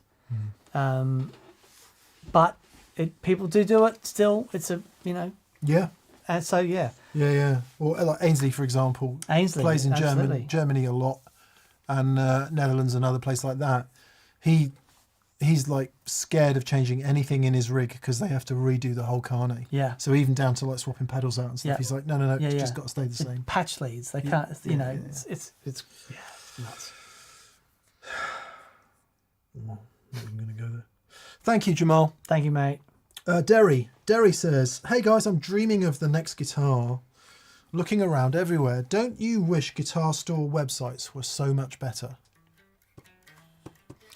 I think there's some that are really good. Yeah. I use really Coda a lot. Yeah, really like Coda. I really like Andertons. I like Peach. A lot of these guys do videos. Peach's site is great. They do videos with the specific guitars. So it's as good as you can get without actually being there yourself. And I would say I would never buy a guitar unless I'd actually played it. Because they're just... Yeah. They're different animals. You have two guitars, one serial number away, and they can just be so vastly different from each other. Yeah, but then it's hard, isn't it? Very Hard to go into a guitar store, get enough time to play 8 guitars. Yeah, but do you not think you know pretty quickly? Well, are they going to let you play 8 guitars? If you're going to buy a guitar, Yeah, I suppose if you're serious enough. But maybe you're going not with your even serious then. face on. Yeah. No, I get it. It's tough for me and Dan because of the jobs we've done for the last couple of decades at least. For better or whatever, I've never experienced life as a normal guitar punter. Right. So I don't actually know what it's like, I'm sorry to say. Because I've always worked in the industry, things are a bit different. And you get a few advantages by doing that in terms of stuff you've got access to and all of that. So, but yeah, I can certainly see that as a customer going into somewhere like Coda or Anderson's and say, I'd like to try 10 guitars, please. And the guy looking at you like you just pooed on the carpet, Yeah. Don't do that. Don't put on the carpet. No. They tend to not like that in music stores. Yeah. So it does remind me of a story. Anyway, yeah. Jolly good. Right. Jolly good. Moving right along. A clon says Schweg 9140 says a clon with 2 different volumes and gains to switch between, like the layout of the Walrus 385 Mark II? I'd love to set one side to shape at low gain and the other to rage. No space for 2 clones on the board. I think, doesn't that exist? You could, yeah. So here's the problem. The gain pot in a clon is a stacked pot, a dual gain pot. So you'd need, you could do it with relays and 3 pots and just switch between them. It's possible. You could do it with FETs even. I wonder, you could lose your tiny mind and I mean, if you're talking about real clones, then well, that's a different game. But that's not very big, is it? No. I mean, that is smaller than one clon. So put a patch sheet between them and just flip-flop between them. Yeah, I don't actually know where my clon is at the moment.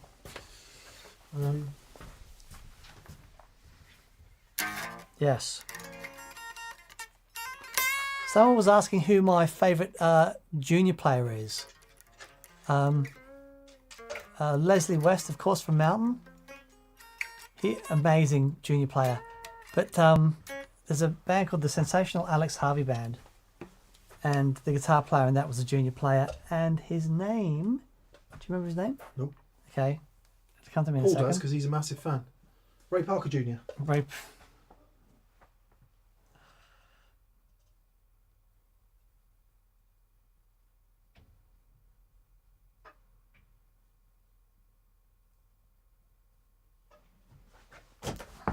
Sorry, my spatial awareness isn't usually that bad. Oh, I think I've just broken my bloody... Zal Clemenson. Zal Clemenson. Oh, no. You right? What's happened? I think I've just broken my power supply, which will be tremendously annoying if I have. Oh, no, it's all right. Still working. Yeah, so 2 archers smaller than 1 clon. There you go. There you go. And Yeah. it would be cheaper to buy 2 archers than to mod an existing clon style pedal to try and do what you want to do. You could go totally batshit crazy Weld them together. and buy an enclosure, drill it out, You totally could. fit them in there, and if you were going to be totally and utterly wardrobe about it, you could. Here you go. Here's what you do. See, the thing is, right? If it's your thing.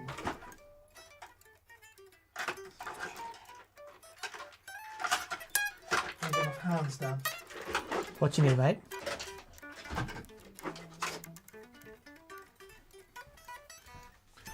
If it's your thing and it's that important to you,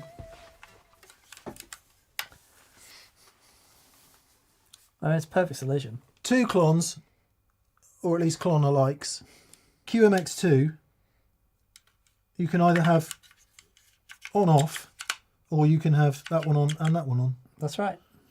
But you can flip. I mean, if what you wanted to do, if you didn't want to stack them, you can flip flop between them like that as well. So And then you can also turn them off, so you can get rid of the buffer if you want to do there that. you go. There you go. That's what I'd do. If it's your thing, you know. For example, the Hughes and Kettler Rotosphere is the only rotary speaker pedal I want to use. So I persevere with a problematic setup in order to make it work. But every time you hear it, it's like totally worth it. Yeah. Someone else was asking if I'm still using the Space Echo Live.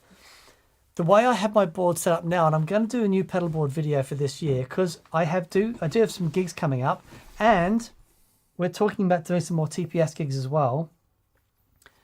So I've done a new board, and the way I've got it set up, I can either use the Space Echo off, like with the, it'll either be the high watt or the Vox or the matchless. So I can use the Space Echo or the Headroom reverb using the same remote switch. I mean, the Space Echo, man. It's, I do love that thing. So yeah, it sort of depends on what we're doing. I think in a TPS band, I'll probably use that, and it'll be either that or the EFX3 or FX3 from Ecofix. Both wonderful machines, or the Headroom. So either be small box spring reverb or tape with small box spring reverb in. Carson Green says, "Happy Monday. Was in the back catalogue this week. New year, new rig from Jan 24, and now I have an Evermore. Good. Oh, lovely. I'm loving it. No question, just a big thanks for years of inspiration. Oh, thank you, mate. That's wonderful. So Carson is talking about the Universal Audio Evermore Reverb, which is one of the algorithms from the Lexicon 224, as far as I understand. And I used it because it's very space-savvy. Right. Upside, if you want one sound. Downside, no presets. But not that hard to just bend down and twiddle the knobs if that's to your liking. Indeed. Nice one, Carson. Simon VRDJ. Hello, Simon. Evening, Tone Twangers. Hope all is well. Please take a question from the chat. Much love to everyone at TPS and to all those watching. Right back at you, Simon. Question from the chat. Chris Quinn says, didn't Zal play an SG Special? I thought he played a Junior. But we'll soon find out. And SL says, favourite mics for recording cabs. Okay, do this quickly. Yeah. Loads of pictures of Zal playing all kinds of guitars. Yes, there definitely are some specials. Also plenty of humbuckers.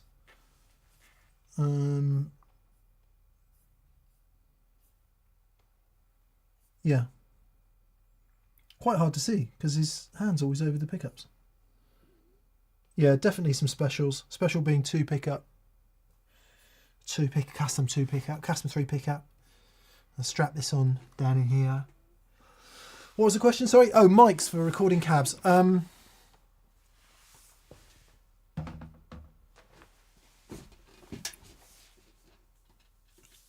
If you're starting from nothing, get a Shure SM57. Yep. If you're playing quietly, consider a large diaphragm or a small diaphragm condenser mic, which is not traditionally what you'd use to record a guitar with. But if you're recording quietly at home, you can catch a lot more of the sort of nuance of the amp at lower volume, especially if you put it a bit further away. And it's just, 57s are great if you can get some volume going, you can get some proximity in there so that it's near the speaker, a really, really direct sound, but that's not always what you want. Sometimes if you are playing at low volume, a large or a small diaphragm capacitor mic, condenser mic, can be good. The downside of that is if you get an omnidirectional one, it can pick up a not very nice room sound, not to mention your fan that's going, the dog barking and everything else. They're much more sensitive in that respect. That's one of the downsides of recording at very low volume. You've got to mic the gain up. However, if you're not starting from scratch and you want to do something really good quality from the get-go, one ribbon mic and one dynamic mic is the classic way of doing it. And pretty much every great engineer on the planet will use, or at least many great engineers on the planet will use, a Royer 121 and a Shure SM57. Lots of money. We use a variant of that. We use the Sontronics Delta 2, which is a lovely ribbon mic. SE do lots and lots of lovely ribbon mics. Mm-hmm. And the idea of blending the two mics, watch Tim Pierce's videos on this, is you can record them both and then you basically balance them to get your blend of mid-range and high-end. But if you're just starting from scratch, an SM57 is a great shout. And just a standard ribbon mic, SE make a really good one, and just put it absolutely smack bang in the center of the speaker and you'll get pretty decent response doing that. If I was choosing tomorrow, if I was going out to buy mics tomorrow, I'd buy Royer 121s and I'd buy maybe Sennheiser 421s. But there's a lot of good mics out there. A lot of great mics. Yeah. Yeah. Hope that helps. Right. Digger68. Hello, Legends. Question about wet dry. I have a filter pedal that I need before the gain stages, but I only want it in the wet amp. Is there a way to do this without having to run two separate chains to each amp? you want it before the gain stages, but only. Yeah, it's very difficult because. Yeah. No. Yeah. Unfortunately, no. Physics has laws. Yeah, because you want two separate effects from one effects pedal. So yeah, sorry. Yeah, the only way you could do it is to put it after your gain stages. It's split as the first pedal after the split. Yep. Which might not give you the tonal response that you're looking for. That's right. Yeah. Sorry, Digger. Zach George, hello from Louisiana. Hello. I'm running a Vox AC10 and a Fender Blues Junior. Why does the 10-inch speaker have way more low end? Have you experienced this? Yeah, so lots of 10-inch speakers, they design them to have more low end because they're a smaller speaker and they want to compensate for that. We have it with the... I've been using the Princeton lot lately, and the low end in that thing is just amazing. I love it. Yeah, it's also to do with what the amp's actually putting out. Yeah. There's no... To just assume that because it's a 10 or a 12, it's got more or less. Yeah. They'll vary greatly by model, but maybe the Vox is just whacking out more low end. Yeah, it's interesting that the Vox is doing that. A different frequency. Yeah.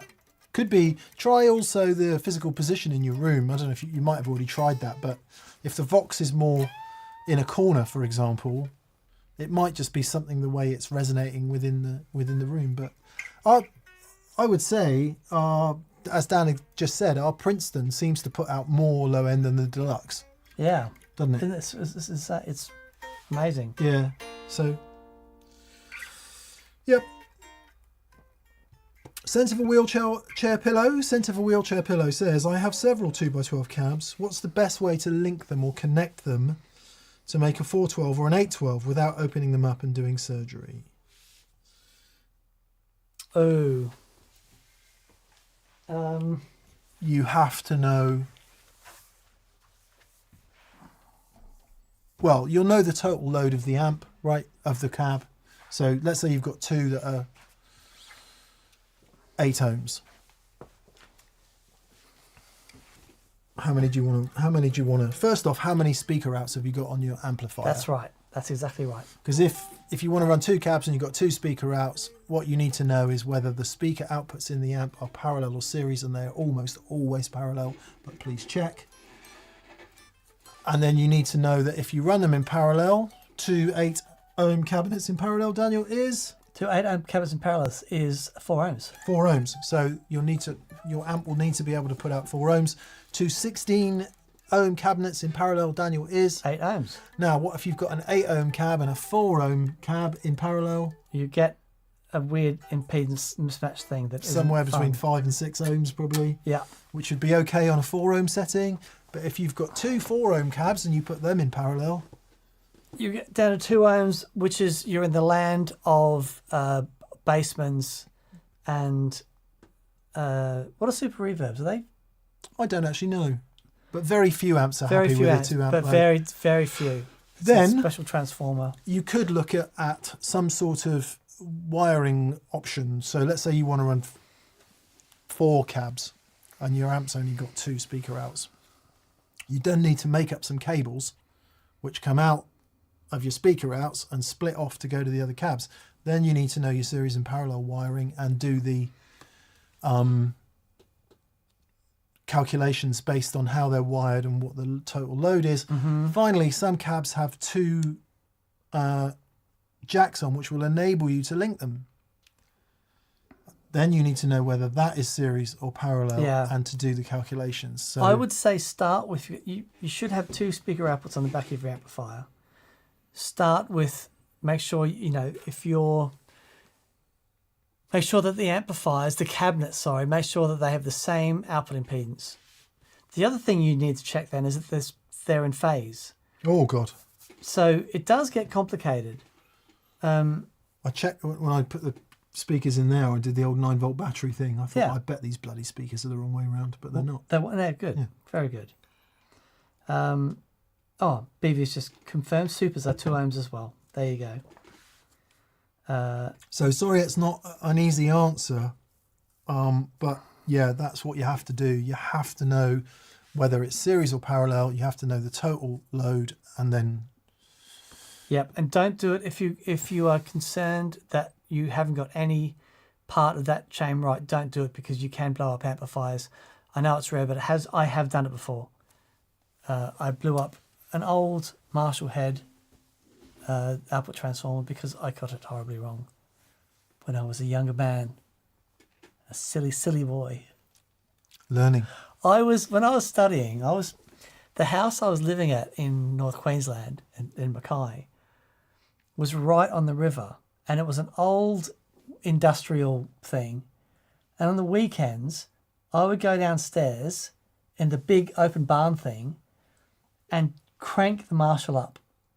And in a big space like that, Yeah, man.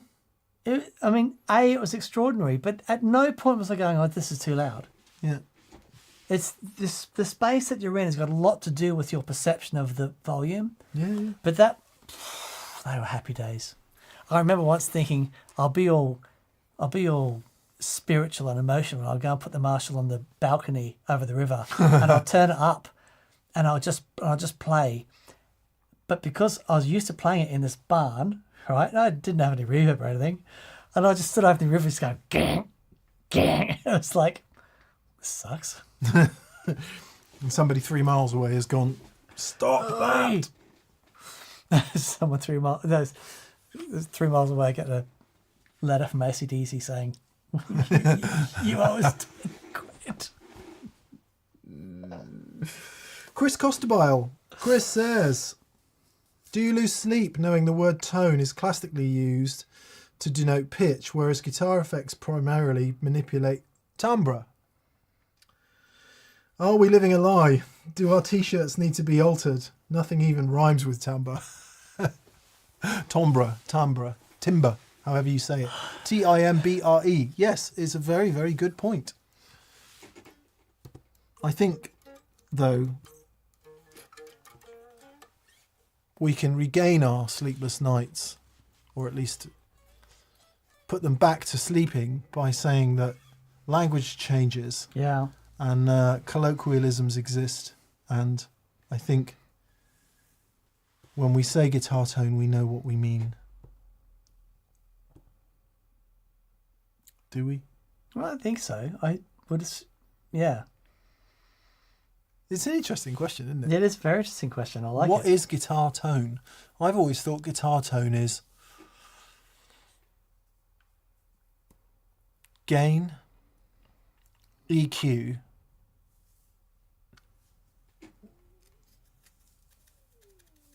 transients, Yes. and volume. Yes. And compression. And if you put that in again, though. But yeah, absolutely. Yeah. Sound pressure. Yeah. Yeah, that's very good. Because sound is not the same as tone to me. Oh, no. No. No, it isn't. Guitar tone has a volume element. Guitar tone has sound a, yeah. can be any volume. Guitar tone has a connection element, Yeah. which volume is a part of completely. Timbre, frozen in amber. Very good, Jim B. Good. Thank you. Chris, thanks for the cerebral moment. Dave Rustad. Hey, Dave. Hey, Dave. Yeah, Dave, you've gone to Dave, I see. Well, now we're friends. You used to be David. On one syllable basis. Now we're Dave. The big D. Yeah. David, can I call you Dave? Yeah, sure. Da. Can I just da? What's that from? It's a film, isn't it? I don't know. Anyway, Dave Rustad. Hey, Dave. He says, more feedback thoughts. Compressor and delay. Compressor for obvious reasons, delay less so. My delay llama helps me get into tasty feedback zones when on. Yeah. So quite a few people pointed out that we didn't really talk about compression in the feedback show on Friday. And it's a good point. But of course, what a compressor is a secondary energy source in the same way.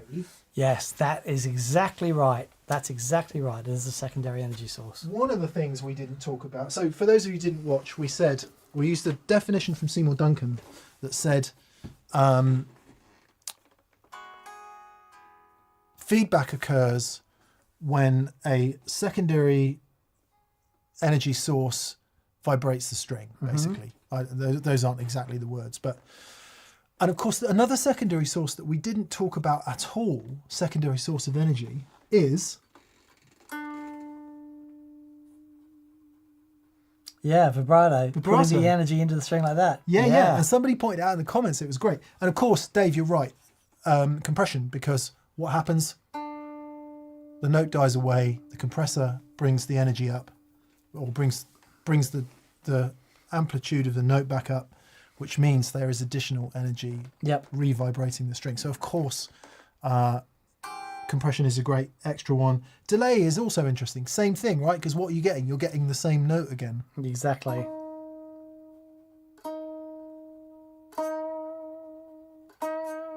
So you're getting a revibration, and it might be enough to start the whole thing going again. Sounds great, that guitar. It really does. It really does.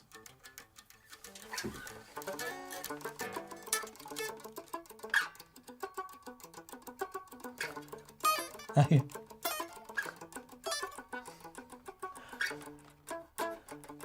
thought you were playing I'm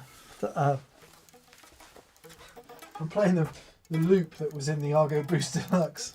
Oh, okay. Thought you're doing the Who. Who? The Who. Who?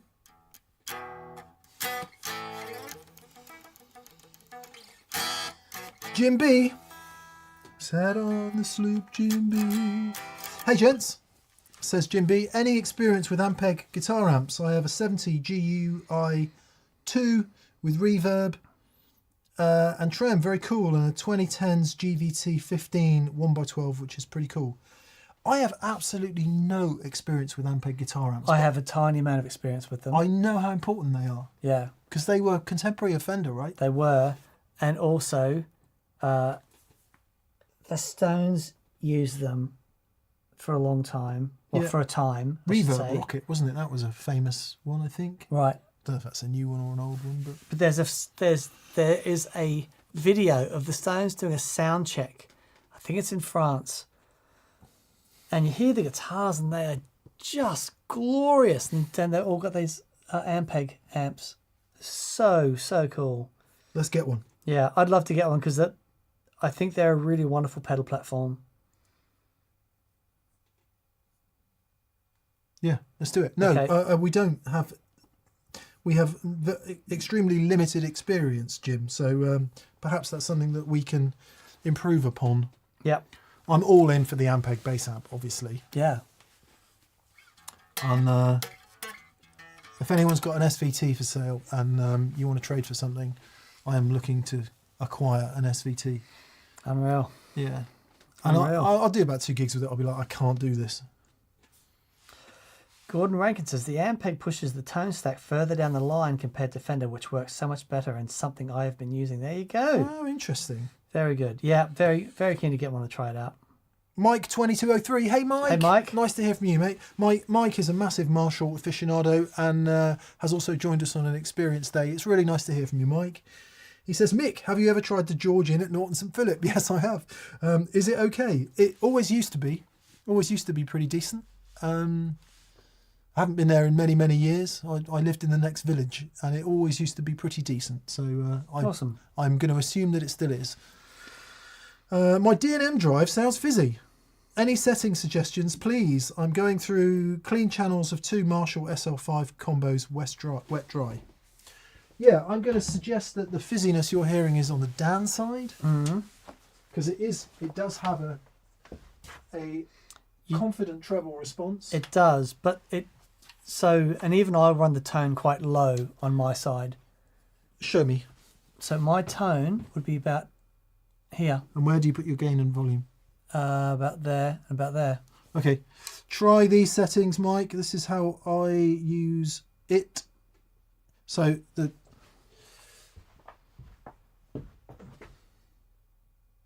you go. As you can see, Dan's got quite low levels of tone. It was very loud. And gain. The outputs to taste, basically depending on how you're using it. Yeah. But I don't. There's a lot of gain in it, so I tend to gain quite down, and the treble can be, because there's a lot of treble in it as well. We also both of us tend to run the drive first. Yeah. So you can get a nice drivey sound and then boost it. Exactly. With the far superior mix side. I'm joking, of course. Actually, I need to put this back on my board. I haven't used the D&M drive for a long time, and Yeah. I must, because it is killer. It's great. still killer. So, but yeah, if you just try running the tone on the drive side down a bit, and see how you fare. It's one of the reasons that there's quite a bit of sizzle in the drive side is because Dan quite likes to push it into an amp that's already working a bit, and certainly if it's a Voxy style amp, one of the things that Dan loves about Voxy style amps is as you push the trebles, they just overdrive more. Yeah. So if it's quite clean, it can sound a bit clanky and fizzy as you suggest, but once you start to push them, that's where all those really brilliant ampy overdrive sounds start happening, I think. Yes. Yep. Yeah. Absolutely. Yes. Thanks, mate. Yeah. Thanks Nice one, for Mike. getting Hope it, you're doing great, buddy. Chris Quinn. Hey, Chris. Hey, Chris. Thank you for providing a community where critical thinking and kindness rule.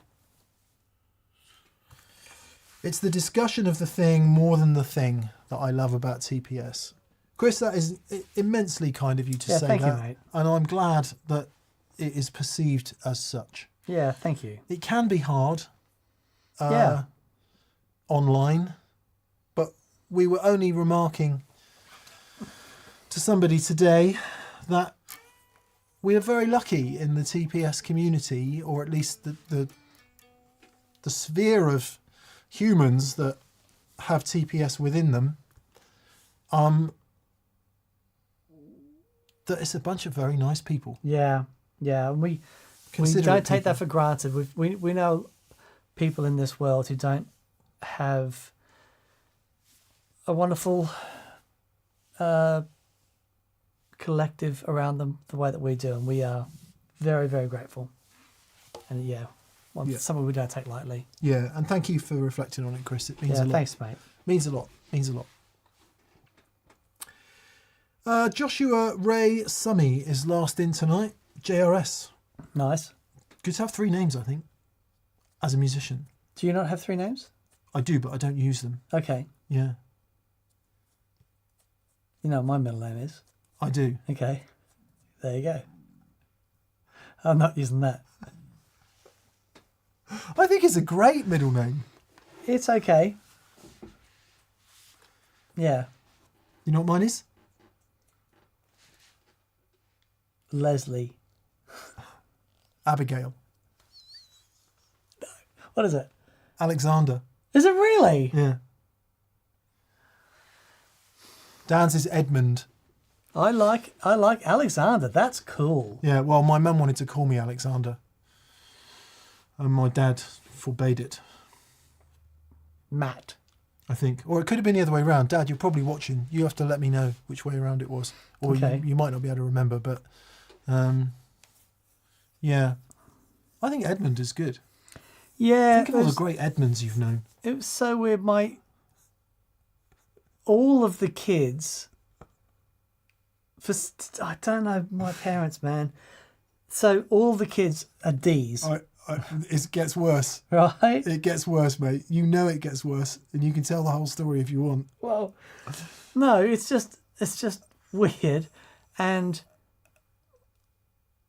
my initials spell my dad's name, and it's just So do all the others, don't yeah, they? it's just unnecessary.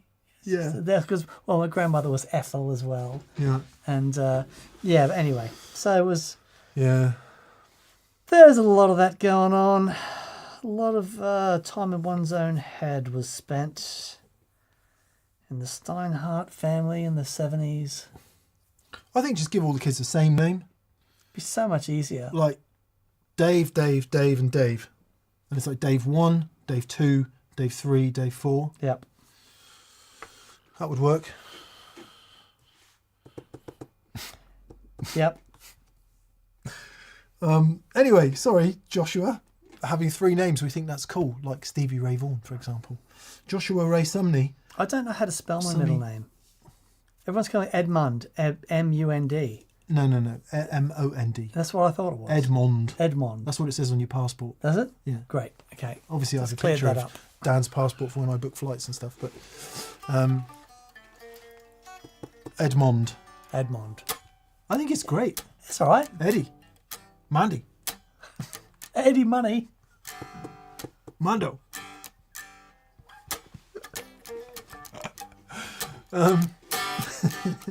Joshua Ray Summy, finally, says, I needed cash. The Boss GX10 is temporarily doing all modulation and time-based effects. The split to wet dry is in the box. Will the wet side have more latency than the dry side because there are more effects? Oh, that's really interesting. That is really, really, really interesting. I doubt it. If the split is done in the unit itself, no, you'll be fine. Yeah. Well, or will you? Not really.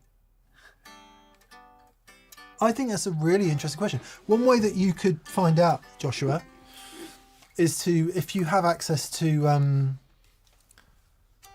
something where you can record both good channels shout. separately, just come straight out of the unit and go into an audio interface if you've got it.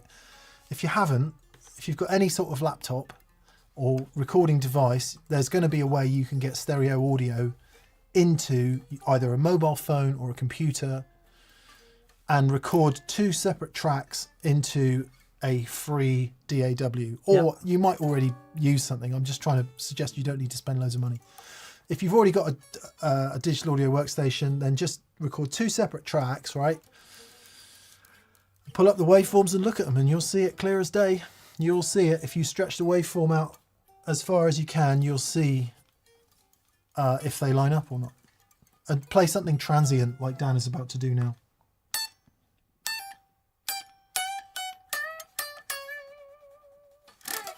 Yeah, or even something like that. And you'll see where the peaks are, and you'll see whether they're how much latency you've got. Yeah. You can hear that echoing. Yeah, a little bit faster. just so you know who it is. Okay. Cool. John Fruin, I'm going to say this, John. He says our drummer's stage name is Dixie Normus. It's very good. It's very good.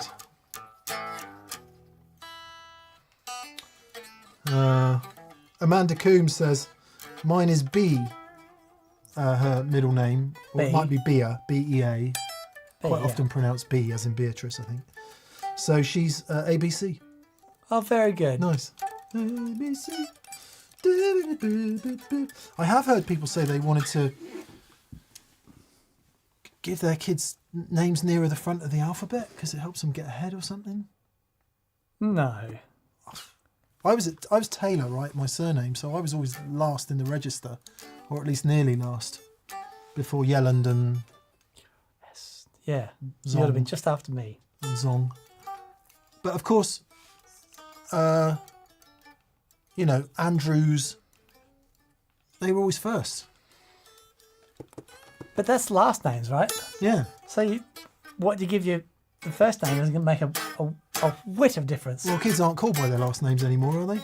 Why not? Don't you get called by your Christian name these days? Steinhardt! Yeah, I saw at school, my school, you were called by your surname. Yes. Anyway, right. Oh man, I haven't played the guitar in ages. Okay, we should go. It's 7:15. Thank you for being with us, everyone. Not quite sure what this Friday's video is going to be. It will either be some interesting fuzz pedals, or it will be 5 new other pedals And those are the two choices, because I won't put the Venus video out before we put the 5.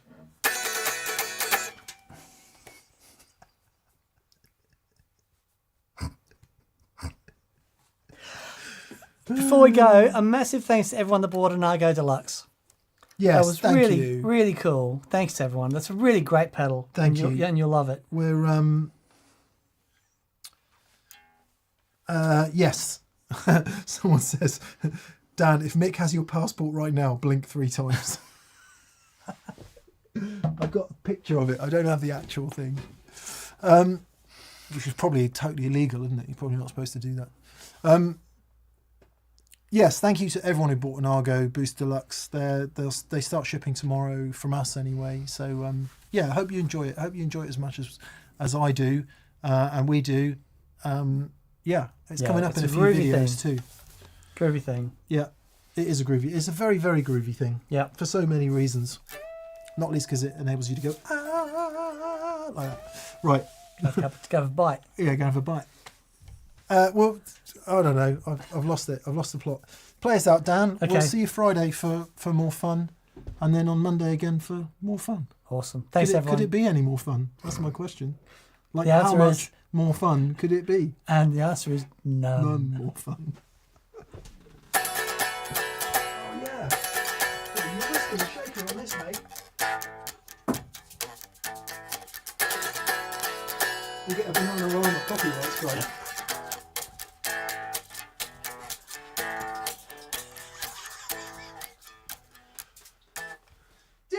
A Bananarama copyright strike. It could happen. Stranger things happen at sea, my friend. Oh, that's great. Right, hang on. We still haven't turned off.